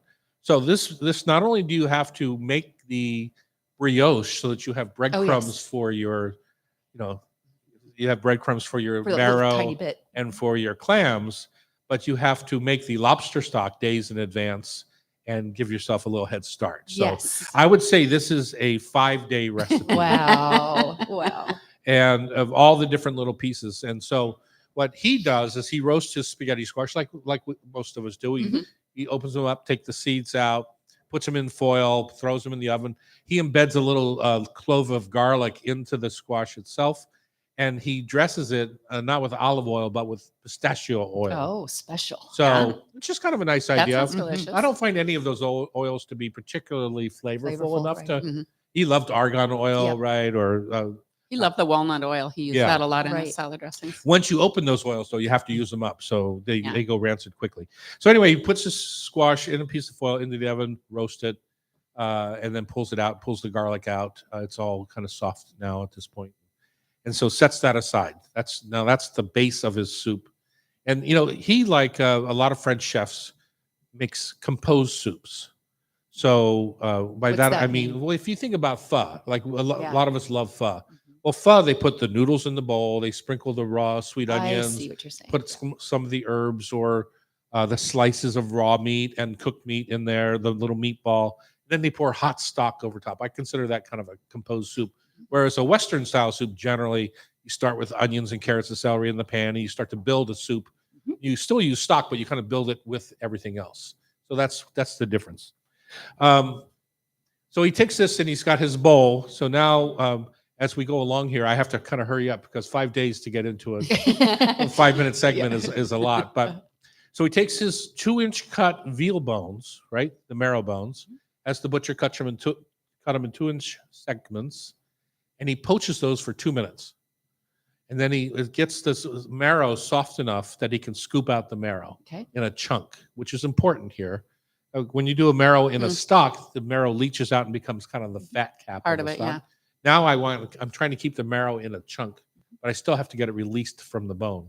So that's why he poaches them for a couple minutes.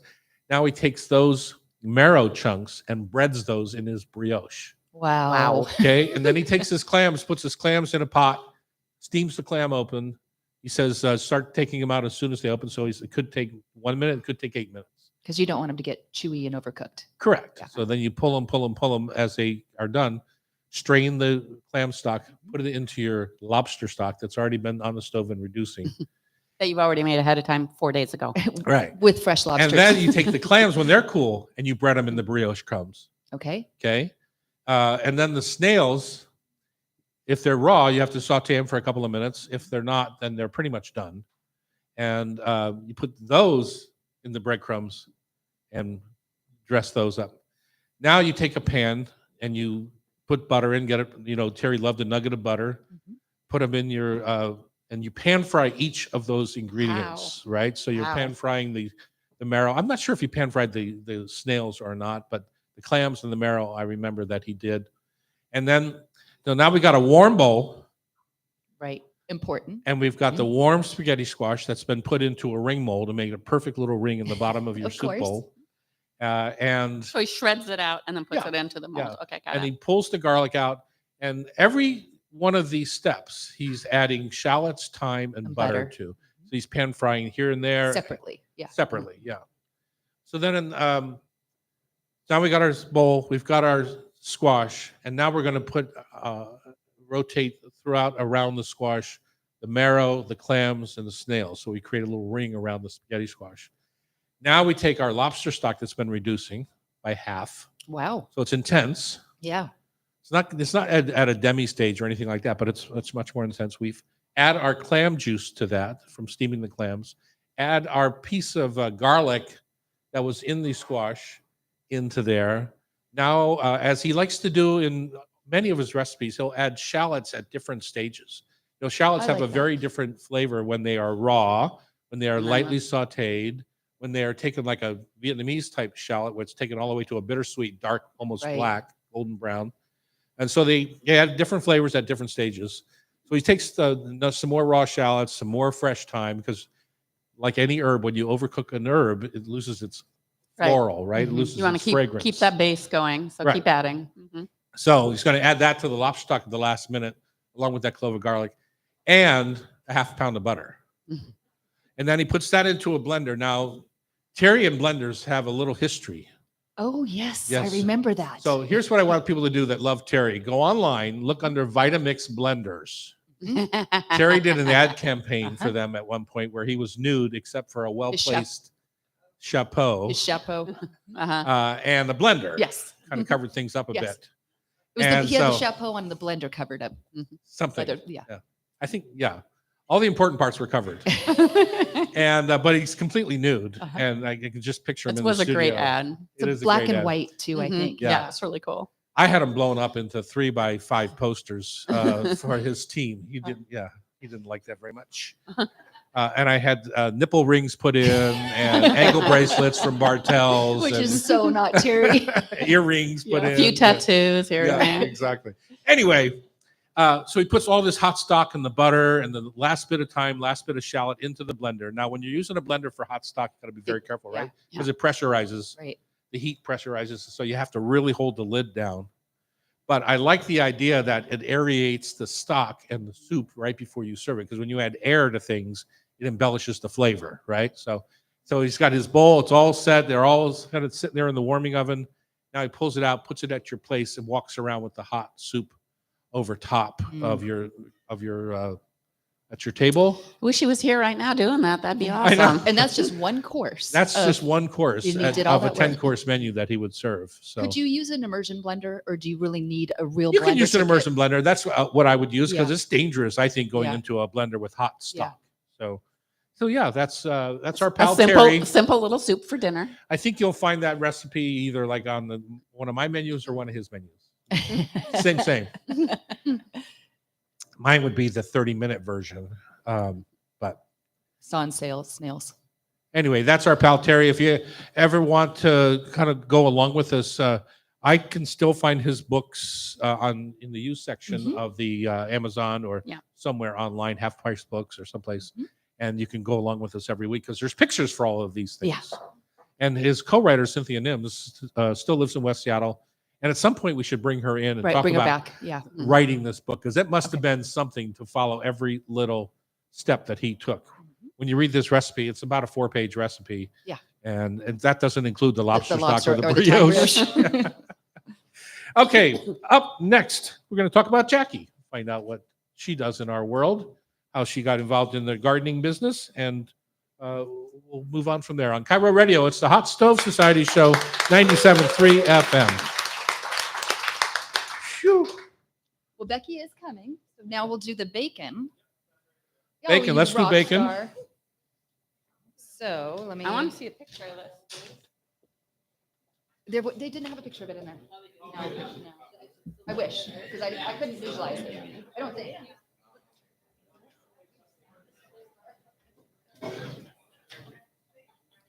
Kind of batched Terry's stuff. I just got Remind me of her name.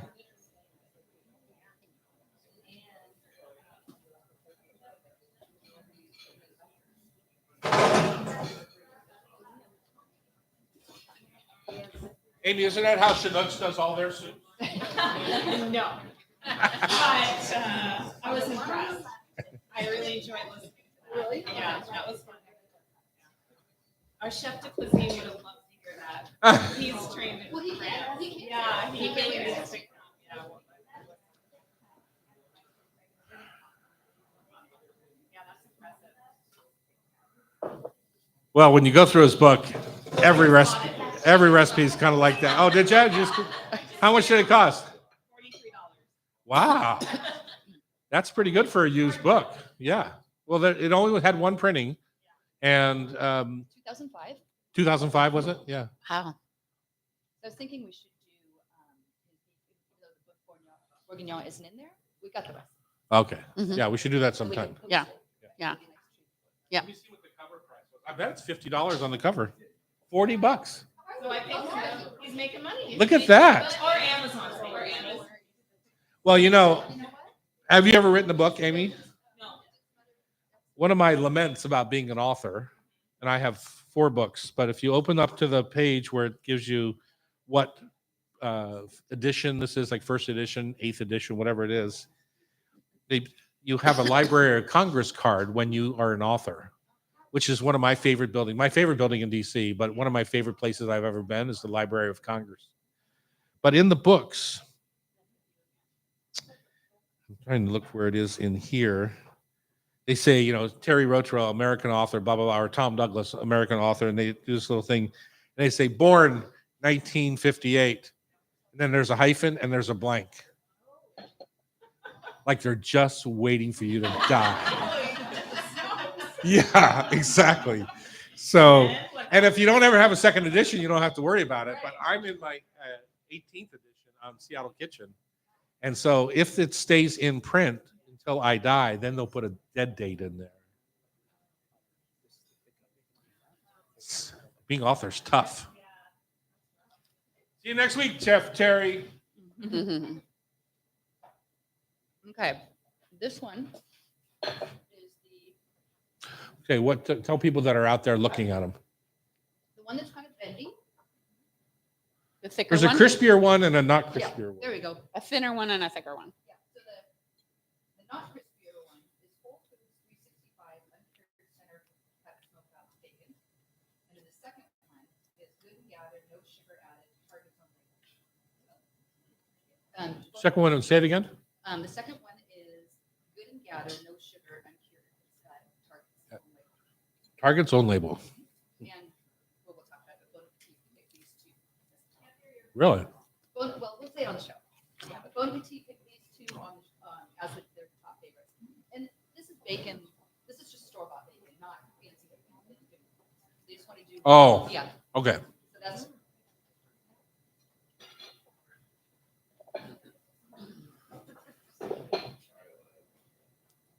And I have that right here.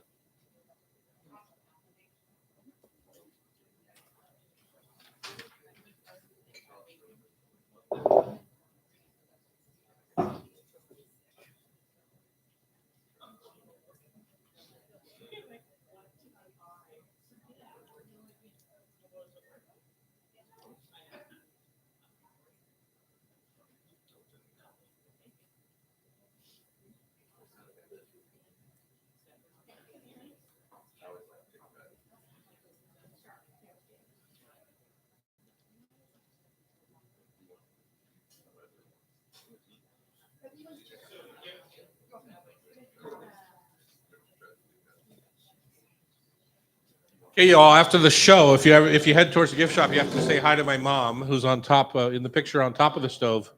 I inherited that from her. She died about 1.5 years ago, and my name was on that stove in the will for the last 30 some years. And so 70 years she cooked on that baby. It's our spirit animal here at the hot stove. All right, we're back here in the kitchen on Cairo Radio. That was weak for as many people as we've had, and they've had breakfast. It should be energized. Coffee. That was some Maybe too much bacon. Week of claws. It's time for bacon. Tell us about this. All right. Well, this is Loretta's shortcut or scratch segment, where she brings in a shortcut and Tom does a scratch version of it. And we came across this article in Bon Appetit magazine.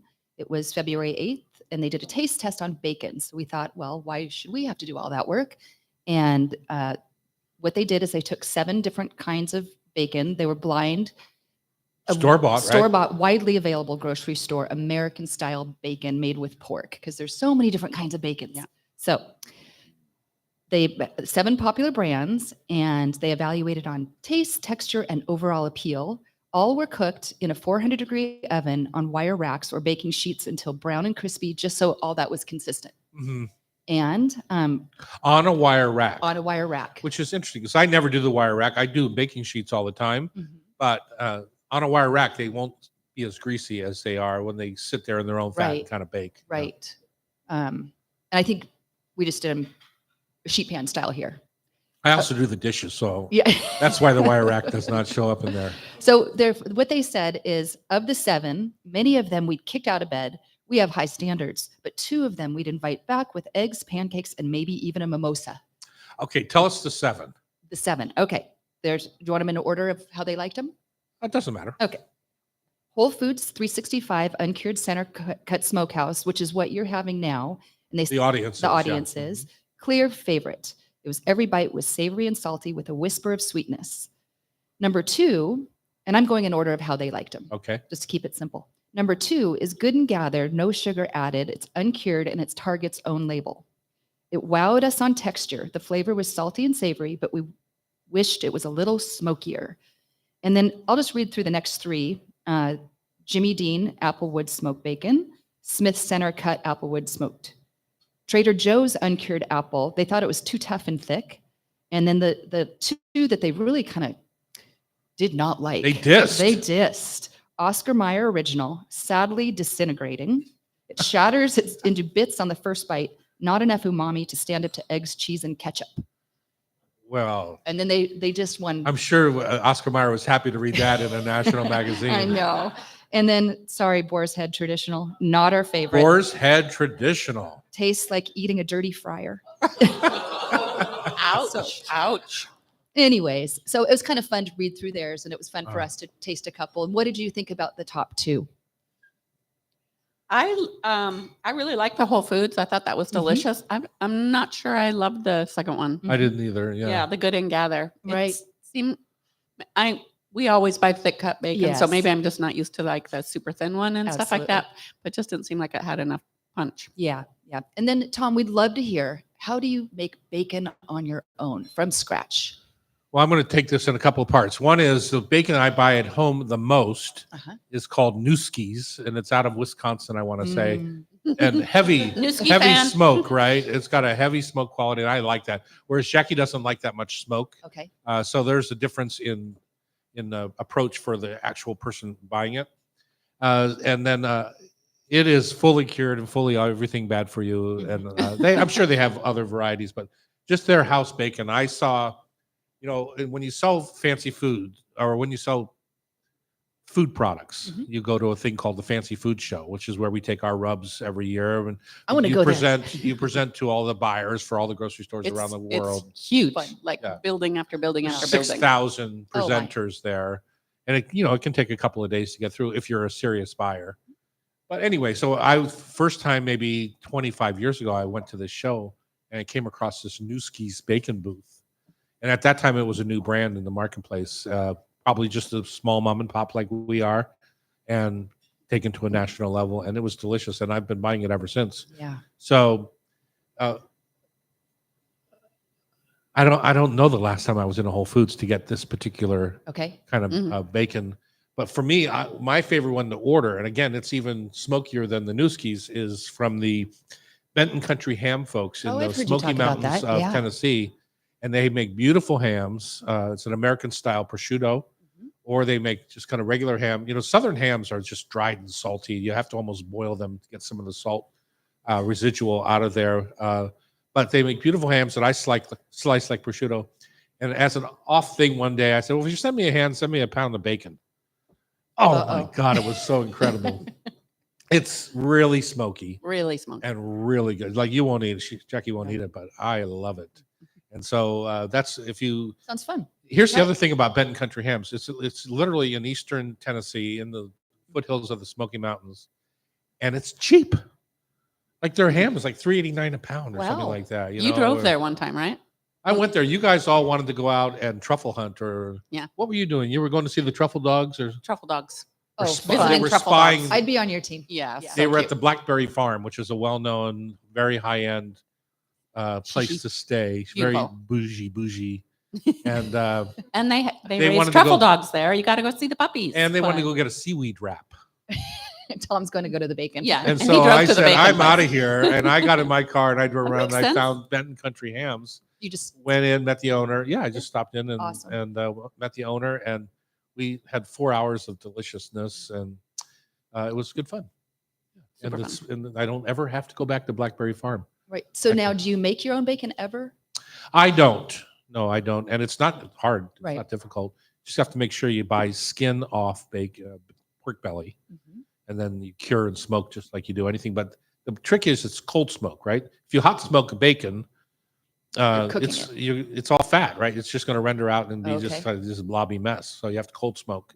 So cold smoke, like in a refrigerator cold smoke, or like in a room No. temperature? Like we used to have this tremendous place right down the street on Western Avenue called Bavarian Meats, right? And Ugh, I it's- bought their bacon for you. We bought 1,000 pounds a week here at Wow. Yeah. Lola and our restaurant group for our bacon. And it that was didn't keep twice, them in business? twice the price of any other Yeah. bacon. But slicing bacon is not a profitable thing to do. So anyway, I missed that place terribly. But when I went in there, they're famous now. They still make Landjaeger and a few Yes. things like that are cold smoked. It's just they're on racks and cold smoked in a big ass smoker, with wood chips essentially. So it's not like the smoker we have at our dock in Ballard, at the building in Ballard, is all on logs and post oak and hickory and things like that. So How long would it take, like, if you were making just a slab of bacon, hanging it and letting it cure Well, and stuff like that? Like, if you have to let it cure, I would cure it overnight. It doesn't have to take very long. And then when you make things like you see, it's so popular to see applewood smoke this or that, right? One of the reasons is it's a very fast smoke. Applewood's a very sappy wood, right? So that if you're making a 12-hour brisket, you would never use applewood. Okay. It would come out with black syrup on the top of it, right? Because And it would be acrid or? yeah, it would be acrid and yeah. it would be inedible essentially. But if you're, for the bacon, they probably put an hour of smoke on it, would be my guess. Same thing for smoked salmon, maybe a half hour of smoke on it. You just don't need a whole lot. And then you can use a fruit wood that's got the higher sap content. So it's pretty simple. Let's go back to the sheet pan. Like in just the other morning when we you had did a brunch for couple 10 or pans, 12 right. people, I put the bacon on a cookie sheet. Mhm. It has to have the sides, though. Yep. Don't, Oh, yeah. don't make that mistake. Just make that mistake once. Yeah. I put it on a cookie sheet and then just bake it. And again, when I'm entertaining like that at a brunch, I'm trying to time everything to come up in a good spot together, so I can control that by the temperature of the oven. So do you go low and slow, or are you pretty hot? Well, this particular day, I went to pull the bacon out of the oven and I had forgotten to turn the oven on. Oh, okay. So then you, I went really low slow, and really slow. low and slow. Yeah. So then I turned it up, and you can get to the same place. One, you have to watch really closely. Yeah. And the other, you can just kind of let sit there and continue on. So I like the low and slow theory because it doesn't spatter as fast and it doesn't Right. mess up my oven. well, listen to you. It doesn't mess up my oven. Oh my God. Well, don't turn on the convection. I mean, that's the key when you're Oh, cooking well, duck that- or bacon or that's anything, why my because the oven's a fan mess. blows that bubbly Yeah. fat around your oven. That's how you end up with the mess. Wow. Oh, come on. You knew I that. didn't really think about it. Because I Yeah. do convection all the time. That's all I do, really. Yeah. Yeah. So yeah, the air movement just blows the fat around. That's why you end up with all the, A Mess. well-used oven. yeah, exactly. The other thing I was going to say about in a sheet pan is it does get more greasy. Like if you go, one of my favorite places and one of my favorite pictures is up at the Red Mill Burgers, where they cook all that bacon on the griddle. Babe, Right. cooking bacon. But then they put it on egg cartons to let it drain. Ah. And it's really important. You got to let it drain. I put it on paper towels. Yeah. But, Yeah. But do you really want to drain all the fat off of bacon? Right. I see You what you're kind of saying. don't. I see what you're You saying. kind of want to, if you're having bacon, have it. Just one of the things that I felt like when I got to be out on my own, being rich is all different things, right? So being rich for me takes on a lot of different areas. Like a full gas tank, I feel rich, right? For me, as a kid growing up with 8 brothers and sisters, getting 2 pieces of bacon was like the max you Wow. could ever get. Uh-huh.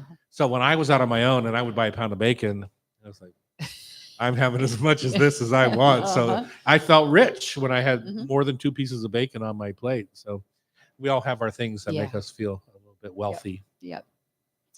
So moral of the story is Bon Appetit and this particular group, is that right? Felt like the Whole Foods bacon was the best of that particular. You only had 2 of those And 7. it's $6.99. $6.99 a Mhm. pound. Whereas the Newski's is $14 for 12 ounces. Plus some shipping.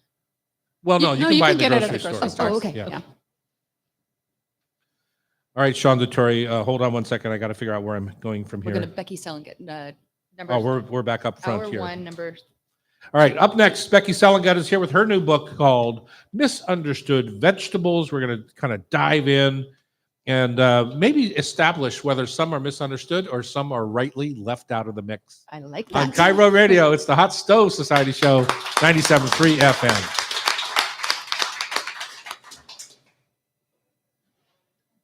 Hi, Becky. Long time. Cheers. On YouTube. Oh, yeah.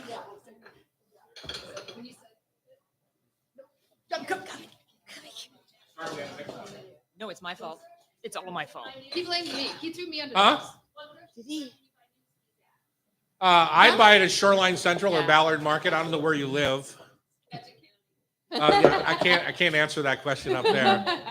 But Stop at Ballard Market on your way out of town. Yeah. Yeah. You want some water? Yes.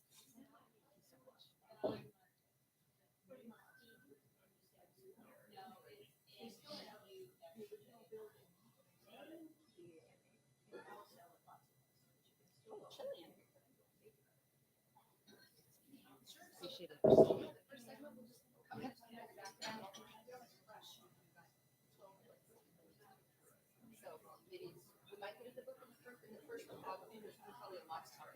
yeah, there's a lot. I think we'll focus mostly on vegetables.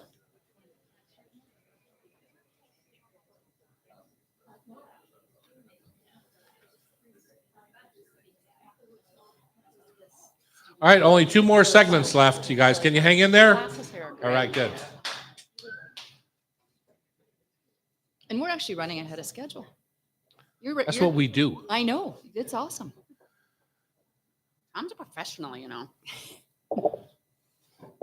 Been doing this for a while. Hey, Becky. Hey, Tom. Hey, Becky. Hey, Tom. Hear the difference? What's up? Closer. Hey, Becky. Hey, Tom. Becky. There we Okay, go. there we go. The dulcet tones. What's it called? The dulcet tones. Dulcet. Of Becky our Selengut voices, on yes. NPR radio. Oh.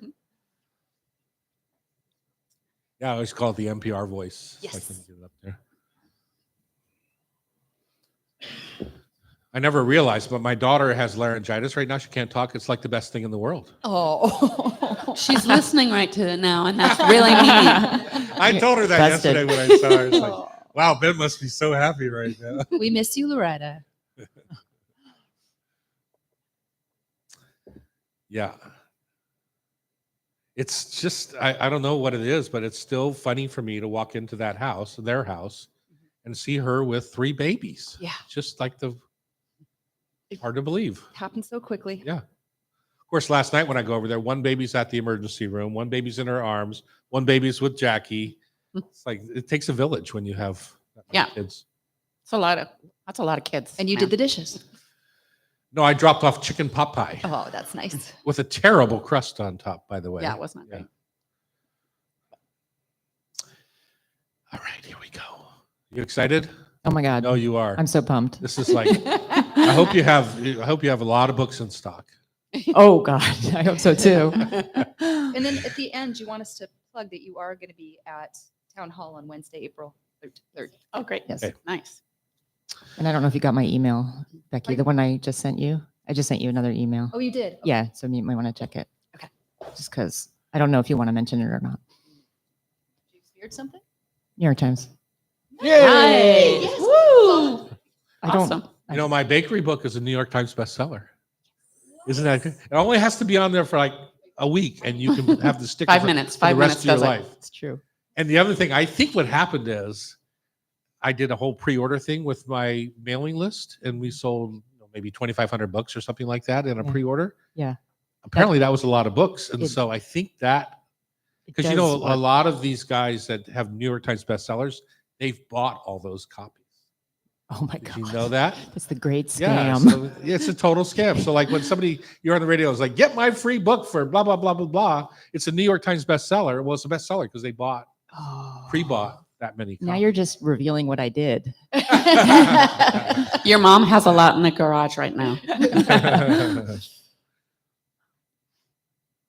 All right, here we are back in the Hot Stove Society studios in the Hotel Andra, downtown Seattle. Thank you all for joining us today. We appreciate you.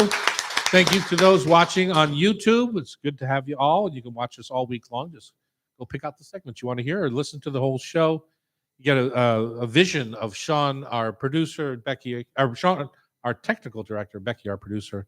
And of course, I'm in the kitchens today with Jackie Cross, my wife and business partner. And Happy to be here. mother of our grandmother of our 3 grandchildren, mother, And mother of our of our lovely daughter Loretta, who's out sick today. With God, she She sounds awful. sounds awful. Aw. Yeah. Becky Selengut has joined us. You have a new book out called Misunderstood Vegetables: 75 Recipes. How to Fall in Love with Sunchokes, Rutabaga, Eggplant, and more. That's right. Hi, Tom. Hi. Hi. I think last time you were on the show, we were talking salmon. I think we were talking shrooms. I think it was True. how to taste. True. Oh, no, you're right. It was how to It taste. was how to taste. Mhm. Yeah. Huh. Yeah. So you come in, you have a varied career, varied book career. Yeah. I have a really great business plan of writing books about things that are have very tiny Very interest, esoteric. very esoteric, very niche. But you just broke the news that the New York Times picked you up, or what happened? They did a review yesterday. Congratulations. That can Thanks be so good or much. bad. It was a good guessing review. Good. It was Yeah. a good review. So tell us about your life, where you've been. You're a Seattle local, right? Seattle local. I've been here for 27 years. Came up in the restaurant business with Jerry Tronfeld at the Herb Farm, my mentor, and I've been teaching cooking classes over the city, PCC, for 16 years, the pantry for 10 years, and recently, kind of during pandemic, I took a job chefing on a yacht. So I've been doing that Really? mostly just to put my wife through her Master's of Social Work program. Nice. That's awesome. So Nice. as There's soon a as- high-paying career right there. That's right. So I went and worked for the man so that she could go and work, for For the man. human For kind. humankind, I like yeah. that. humankind. So Yeah. I'll be doing that temporarily, and then I write books on the side, because it's Nice. What's just because what I'm you nuts. do. Because I'm nuts. Yeah, Also, you have exactly. great videos, like how to humanely take care of a crab. Take care of them. Yes. That's Put right. them in the freezer. Yeah, Take a little and- nap. Exactly. So I do. I have a YouTube channel as well, Uh-huh. and a podcast as well, a local food podcast called Field to Fork. Field to fork. Yeah. Fun. Yeah. So have you ever been over to the farm in Prosser? Did you ever stop by I would the love farm? to be. Well, it's not like what it was, I know. but if Jackie's interviewing some young farmers right now who might want to take on some of the land, Yeah. and it's just such a pleasure to drive up there when the farm is in full. Yeah. Well, that whole area over there is just so heavy in agriculture that it's really fun to drive around and just see grapes and cherries and hops, onions, onions, and corn and stuff like that. As far as you can see, it's awesome. Love it. I would love to come and Yeah, and anytime. and interview you guys. Great. Yeah. Great. Okay, let's get started on the book. Are vegetables really misunderstood, or do people choose not to eat them? My dad chose not to eat them. Yeah, I think I might have mentioned it when I came on for How to Taste. Like some people just truly have a really dense mat of taste buds on their tongue. Uh-huh. And so the bitter compounds in vegetables are going to be much, much more bitter. And so for really people who are like the diehard vegetable haters, it actually might be more about their genetics than them just being stubborn.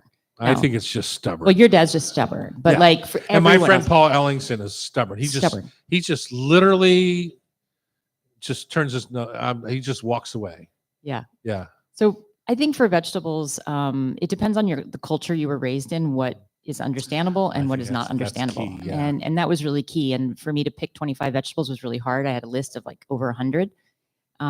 What is understandable to me growing up, being a white person from New Jersey, originally Jewish family, parsnips, we had them growing up. That very well understood. Right. But okra, no. Yeah. I had no idea what that mucilaginous And nor should you. rocket What a gross. of weirdness would be, right? So super misunderstood. Someone Yeah. who's Indian understands eggplant. Bitter melon, very understandable to the Chinese population. So it's like really, I've tried to make the book so that anyone, no matter what culture you were raised in, is going to find some vegetables in there that are not understood to them. And also not no one, many people don't cook. Right. So even if you grew up in that culture, you still might not know how to cook that vegetable. Jackie, in all your years now of growing for the restaurants, is there a vegetable that you grew that the chefs kind of just, I don't know what to do with that with? Well, they pretty much directed what I grew, so there wasn't a lot of that. But you know, in Yeah. our world, Becky, Jackie would grow and harvest, and she has totes, right? And she would have 10 totes of melons and 8 totes of tomatoes, and and then she would put them up for auction in our restaurant Oh, group, that's cool. so that the chefs would say, "Oh, I'll take 2 tomatoes and 3 melons," blah blah blah. But you had like I feel like eggplant was a hard sell for you, Eggplant sometimes is a hard and sell. is it because the chefs didn't understand it, or is there's a general malaise about eggplant? Well, I think it just doesn't get ordered that much in the restaurant. When they did put it on the menus, it's not like, Right. They ended it up with doesn't sell out all Yeah. the time. So Oh. they only need so much. And eggplants produce a lot. So Yeah, I would have eggplant was one extra. of her favorite things to grow because Mhm. it's a little less buggy Oh. and it's beautiful. nothing attacks it. The fruit's beautiful. They're super strong and they produce a lot. It's awesome. But once you pick them, they rot quickly. Yeah, Yeah, it's you gotta eat kind 'em. of it's kind of why like all zucchini menus didn't really go anywhere. Exactly. Okay, so let's get started. Earlier, you had said tatsoi is one, and I said to me that's a cultural misunderstanding more than a vegetable misunderstanding. Yeah. All, Because all you of just them didn't are. grow up with. Yeah. Exactly. All of them are. We can point to every single vegetable and say it's a cultural misunderstanding. I don't know. Sunchokes, there's no culture there. You mean the fartichoke, the famous fartichoke. Get the fartichoke, yeah. Yeah. that's- If you don't know, fartichoke because it has an indigestible sugar called inulin. Inulin. Oh, And yes. it basically just takes a ride through your body as a vessel. Uh-huh. But while it's doing that, it's actually feeding your bacteria in your gut. Your So it's good very, bacteria. very the good bacteria. So it's Yeah. really, really healthy for you and delicious, but you have to be really careful. Uh-huh. You can, You can overdo it. you can overdo it. And I famously was doing a charity thing at a farm. They had so many sunchokes because, as you guys know, Yeah. you plant one and there's You have a lot. 4 million come to the Mhm. sunchoke party. And so I did them like a salt and vinegar potato chip, and I roasted them all, and Ooh. they were so delicious. People can't stop eating them because they're like potato chips the way Yeah, that they were yeah, yeah. prepared. And everyone's giggling because fast forward the next day, I got so many dirty looks at that breakfast. That was one smelly breakfast. And I was like, all right, I should have really put a warning label on it. I mean, sunchokes should come with like bomb disarming instructions for sure. I didn't mean to throw us off. Okay, let's go back to tatsoi. Tatsoi is great, and it isn't in this book because there were so many wonderful Asian focused kind of greens in that category that I just didn't have the room for. Right. So I'm hoping the book does well. We can have more misunderstood vegetables and get into a lot of the some of my favorite Asian greens. Like what? Tatsoi. I love just all the bok choys, tatsois, yu choy, and there's just so many. Let's jump in the one that is in the book because you mentioned it already, bitter melon. And It's actually was- not in the book. I didn't include it. oh, I thought that I was just one of talked those. about it as misunderstood. I didn't include it. I can tell you why in a little bit. Well, but- I remember the first time I had it, I was at Tai Tung restaurant. Harry was there, and Harry Yoshimura from Yeah. Mutual Fish was there. We were sitting at the counter, and Harry offered me some of his bitter melon soup, and it was like, I got it. And it's called bitter melon. Uh-huh. I didn't really grasp why it was called. It is a bitter melon. It's medicinal. It's Yeah, medicinal. it is food. crazy. Yeah. All right, let's jump into some things that are in your book. So some of the vegetables I put in there, you might think, oh well, you see them everywhere, like rainbow chard, Swiss chard, but a lot of home cooks actually will still throw away the stems, Right. and they don't know how to use them. So I put a really simple recipe in there for pickling the stems in like a quick pickle, and then using that to garnish the dishes with. So like a really simple pasta dish using the leaves, capers, pine nuts, chili flakes, olive oil, Delicious. Sounds shaved lovely. Parmesan and orecchiette, and then with the pickled rainbow chard stems on top as a garnish, just to kind of brighten the whole dish. Right. Um, I find people, you obviously you pull the greens off the stems. You had them for breakfast Yep. here in the room this morning. You had the stems cooked 5 minutes in advance.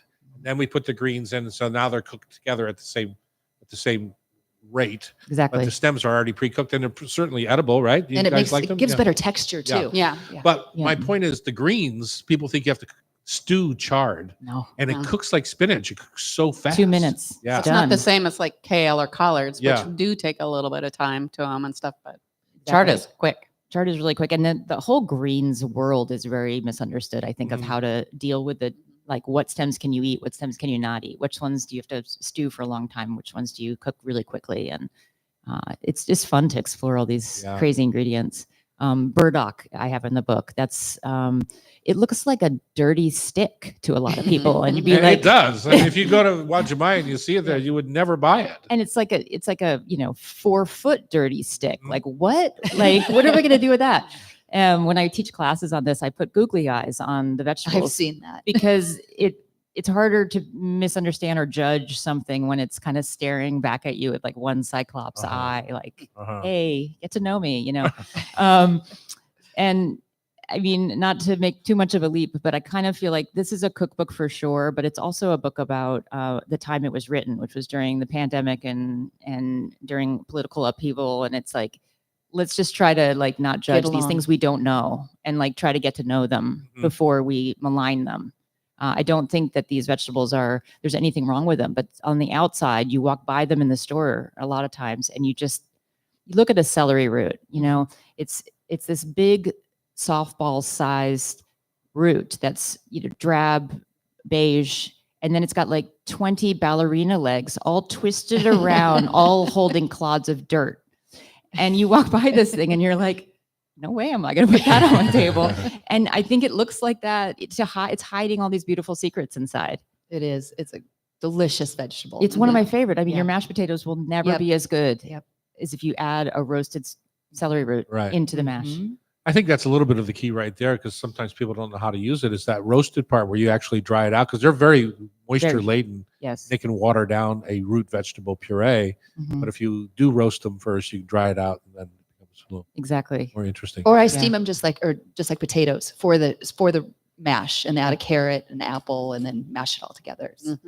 I was at the Gramercy Tavern one time, just hanging out in the kitchen, which was at the time rated the best restaurant in New York. And sometimes things like root vegetables are just disrespected in a way that I find very annoying. Young cooks taking this big knob of a vegetable and then literally cutting off all four sides, Oh, Yeah. the entire crescent of the circle. So he ends up with just this, like a building block in the center, and throwing away all that other. oh, crime. No, the return, it couldn't have been more than a 35% yield on that celery root. It made me want to cry.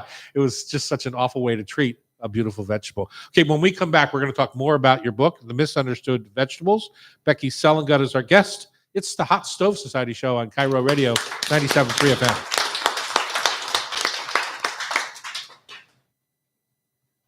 All right, last segment. You ready? Who wants to go have breakfast somewhere? There's some good mochi donuts across the street at the Dahlia Bakery. Ooh, really? Those are my favorite. I Yeah. love them. I'm Well, totally they're not going. fried; they're baked. Ooh, okay. Yeah. Oh, I'll check it out. I love mochi. I had the chai yesterday. The chai mochi, Yeah, I didn't love it. that texture. I had think is the awesome. passion fruit one last week. It was so perfect. Okay, let's finish this up. Let's finish strong, team. Sean, are you ready? All right. Here we are back in the Hot Stove Society studios, downtown Seattle, 4th and Virginia. Come visit us sometime. We're speaking with Becky Selengut. Jackie Cross Happy to be here. Thank you. is my cohort today, sitting in Terry's chair. I haven't given up Terry's chair yet. No. I don't know if that I can for a No. year or two. That, so, is, that is a big chair to fill. yeah, we'll Yeah. always have I got it. And Terry's it's an chair. honor. Yeah. Yeah. Becky's new book is called Misunderstood Vegetables, How to Fall in Love with Sunchokes, Rutabaga, Eggplant, and more. So we already talked a little bit about sunchokes. What did you do with your okra? Okra, I dealt with like in a sort of traditional ways. I talk a lot in the book about like history and how these important misunderstood vegetables come to our plates. And so I talked a lot about obviously, enslaved peoples and Black community in the South, as well as white communities in the South really appreciate okra. So we talk both about how to use its mucilaginous texture for good. Other people say snot. Sloppy. Yes, I was Like- trying to find a diplomatic way to say that, but Tom comes in with what I was thinking. How to use that for good, like in gumbos and stews. So I do kind of a pretty traditional okra tomato, Yeah. not gumbo, but a stew in there. And then we do like a quick fried okra. So we have a couple different Nice. variations on that. When we have it in our restaurants, it's almost always a fried Yep. finish. But is there truth to that? That gelatinous is a thickening agent so that it does thicken the gumbo or Absolutely. Yeah. And some people have all these, there's a lot of myths around how to get rid of it if you don't like it. A lot of Uh-huh. them are not true. So it kind of debunk a lot of those. Uh-huh. Like, for example, cut it, very, very thin. And, if you let it release, or I'm sorry, keep it whole, because then it won't release. That's not Not true true. either. Like Yeah. it's actually, exposing it to high heat, really big burst of high heat, like roasting or frying, that dries up I see. that moisture. And if you contain it in pieces, it's not going to. Yeah, my favorite is when it comes in a can. Oh, Yeah. worse. Yeah, the desperate times. Okay. And just as an aside on the farm side, if you're looking for a beautiful plant to put in your garden, put in a couple of okra. Even if you don't like to eat the okra, the plant is beautiful and it It's- has beautiful the flowers. hibiscus-like flowers. Very pretty. And it grows like crazy. And it grows like crazy. You'll get a Like 7 or 8 foot tomatillos, yeah. tall, I'm a beautiful big, plant. I wasn't a fan when I started researching for the book, and now I'm a huge fan. I've Yeah. really come to appreciate like what it can do for your food, and it's got a really great flavor. I have another Yeah, I like it. recipe in there where it's cut in half lengthwise, high heat roasted with cornmeal on it, Uh-huh. Mhm. but it's in the oven, served with like a fried corn and That sounds like a delicious. peanut kind of sauce with it. Mhm. It's so good. I don't know why I misunderstood it. Late to the party. I was very late to the party on okra. I'm just going to stay on the cover of the book, the things you mentioned. Rutabaga. Now, that's just something that. He already dissed it in the show. Rutabaga. No, I just Sunchokes. Oh, Sunchokes. Sorry. Yeah. But rutabaga, I can't really diss because I just don't eat enough of it to even remember what it tastes like. You're not alone. Like, it's one of the Why most. is it all waxed? It's waxed. Here's my theory, and I don't have proof for this, that so few people buy it that they wax it so it stays They good wax the end, longer. right? Yeah. Uh-huh.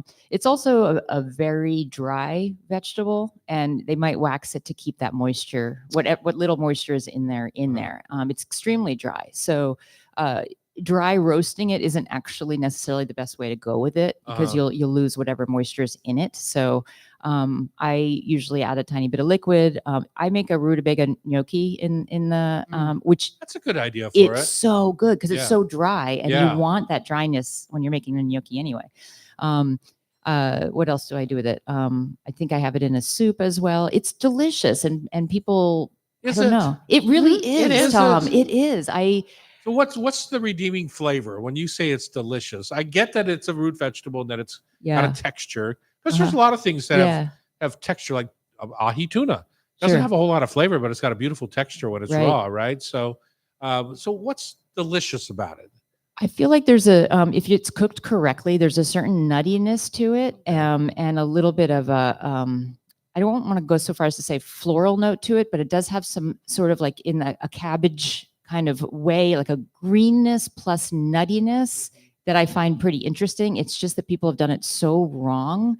And if I had only ever boiled the hell out of broccoli and served it to you, you would never, You never eat ever, broccoli again. ever eat it again. Yeah. And so I think rutabaga is one of those things that people think, That's a good point. their Yeah. grandparents boiled the crap out of it. I don't Yeah. know if I could say that.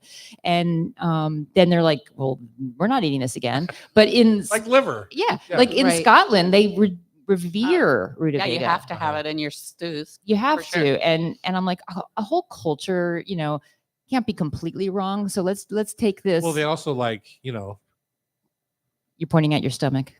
yeah, I'm just, I've lost the name. The Haggis? Haggis? Haggis. Yeah, Yeah. lamb Haggis. stomach stuffed with oats. Yes. By the way, Yeah. I tried haggis when I was in Scotland, and I was so ready to hate it. I freaking loved it. It was so good. So maybe you can't trust me. I don't know. I thought haggis was delicious, but anyway, neeps and tatties. Yeah. There's a Yeah. lot of uses for rutabaga. I'm not only is it fun to say. I mean, you just want to say rutabaga 3 times, Yeah. right? Yeah. Like everyone listening to this, say rutabaga 3 times in your head or out loud. It's Yeah. super fun. Can't stop the smile. Yeah, it's sort of like Radicchio, which sounds like a Harry Potter spell. Mhm. What else do we got? The last thing on the cover of your book suggests eggplant is misunderstood, and I would agree. And it's mostly again because of the way it's cooked. For sure. Eggplant is, I think, one of the most deliciously I love flavored, full flavored, meaty vegetables. And if you're a vegan or vegetarian, eggplant and mushrooms are like key in I think your diet. I love eggplant. It is absolutely misunderstood in the cooking technique. Yeah, you talk And- about that salt or not to salt. To salt or not to salt, Yeah. and I'm on team salt Team for that. salt? And it's not so much to bring out quote unquote bitter juices. It's really just to improve the flavor and texture. And people will undercook it where it's still white and cottony in the middle, Right. The which cell is structure hasn't broken down. the cell yet. structure hasn't broken down, or they'll overcook it in a way that's not meant in, like, not for baba ganoush or something like that. They'll overcook it when they're just serving it to you, and then it can get very slimy. Yeah. So the trick is to really just wait for that white patch to Okay. disappear in the middle, Uh-huh. and then you press on it, and it just barely depresses like a ripe avocado, and then that's like perfect. That's it. And then it's amazing. And grilling it is really the way to Oh. go. It's so good on the grill. Yeah. Yeah. Grill is the way to go, and putting a little miso glaze on there and putting it under the broiler. Like there's I took talk with Most my people I hands. find don't have the bravery to grill it as far as it needs to go. For To sure. give it that hard blackened char. Yeah, Mhm. exactly. And then yeah. you don't want to get that They're grainy, just timid about it. Yeah. grainy, cottony inside. If it's squeaking at you, it's not done. Yeah.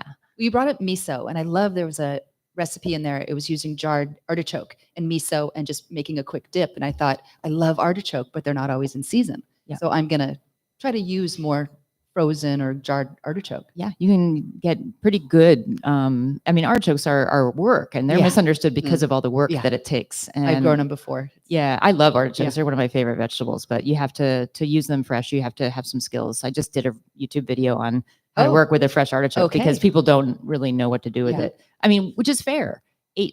How much, Tom? 85% of it can Go away. go away. Yeah. With no real great use for it. I love using tops and Mhm. leaves and things and not wasting any food, but there's really not a lot to do if you're going to try to get to the heart of an artichoke with those leaves. Just compost. Well, what we do, and this is the time, if you're going to eat artichokes fresh, this is the time. The Castro Valley is perfect. They February look beautiful in the through- store right now. February through May, Yay. then it gets too hot for them. But what we do at Palace Kitchen, for example, is we'll take them and steam them all, and we will cut them in half, take the choke out, and then we put them on the wood fire grill just Oh to my God. finish them. Right, Amazing. so it pick up the smoke really fast. Stop flirting with me. It pick up smoke really fast, and then serve them with aioli or just Mm. tons of butter. You know, it's just Yeah. delicious. There's no better way than to steam them. And I've started roasting them now. And that's kind of my way to go with them is to snip the leaves, cut them in half and core them out. Yeah. That's quick. We were shocked at how many we sold. Mm. Because when I first moved to Seattle in '77, artichokes were on every menu. And they were all like Ray's Boathouse or Boondocks or Lion O'Reilly's or all these places. They were all steamed and then spread apart. Mhm. You scoop out the choke and then you stuff it with shrimp salad or Mm. breadcrumbs and then you bake it, right? Or that was a very popular dish 45 years ago. And now you just don't see them on menus very much at all because they're a lot of work. They're a lot of work. Yeah. One quick thing I wanted to say before we get out of here. CSA's community supported agriculture is a really, really big deal here in Seattle. And that's a good way to get a lot of these misunderstood vegetables on your plate. So I'm going to be working with a lot of local farms, making the recipes freely available to them to include in their boxes That's great. so that people can start cooking with these ingredients and have a little bit more confidence with them. How fun. And so where do people find your book? You're all over the place now, right? Because It's- you just got reviewed in the New York Times. Yep. Thumbs up. Thumbs up. And you're going to be Awesome. speaking at Town Hall on Wednesday, April 3rd at 7:30. Yeah, please come. Please Yeah, come. that'll be fun. That would be April great. 3rd. April 3rd. Am I in town or am I in You're not Singapore? home. You're in Singapore. Ah, that's too bad. On Cairo Radio, thank you, Becky, for joining us for 2 whole segments. That's very sweet of you. We are the Hot Stove Society show. And coming back, we've got another full hour of deliciousness coming your way. 97.3 FM is our place on the dial. That's great. I'm That excited. was awesome. All right, we are Thank done. you. Thank you so much for joining us. 10:54. The woman on YouTube who hates us for never being on time. Check out the clock.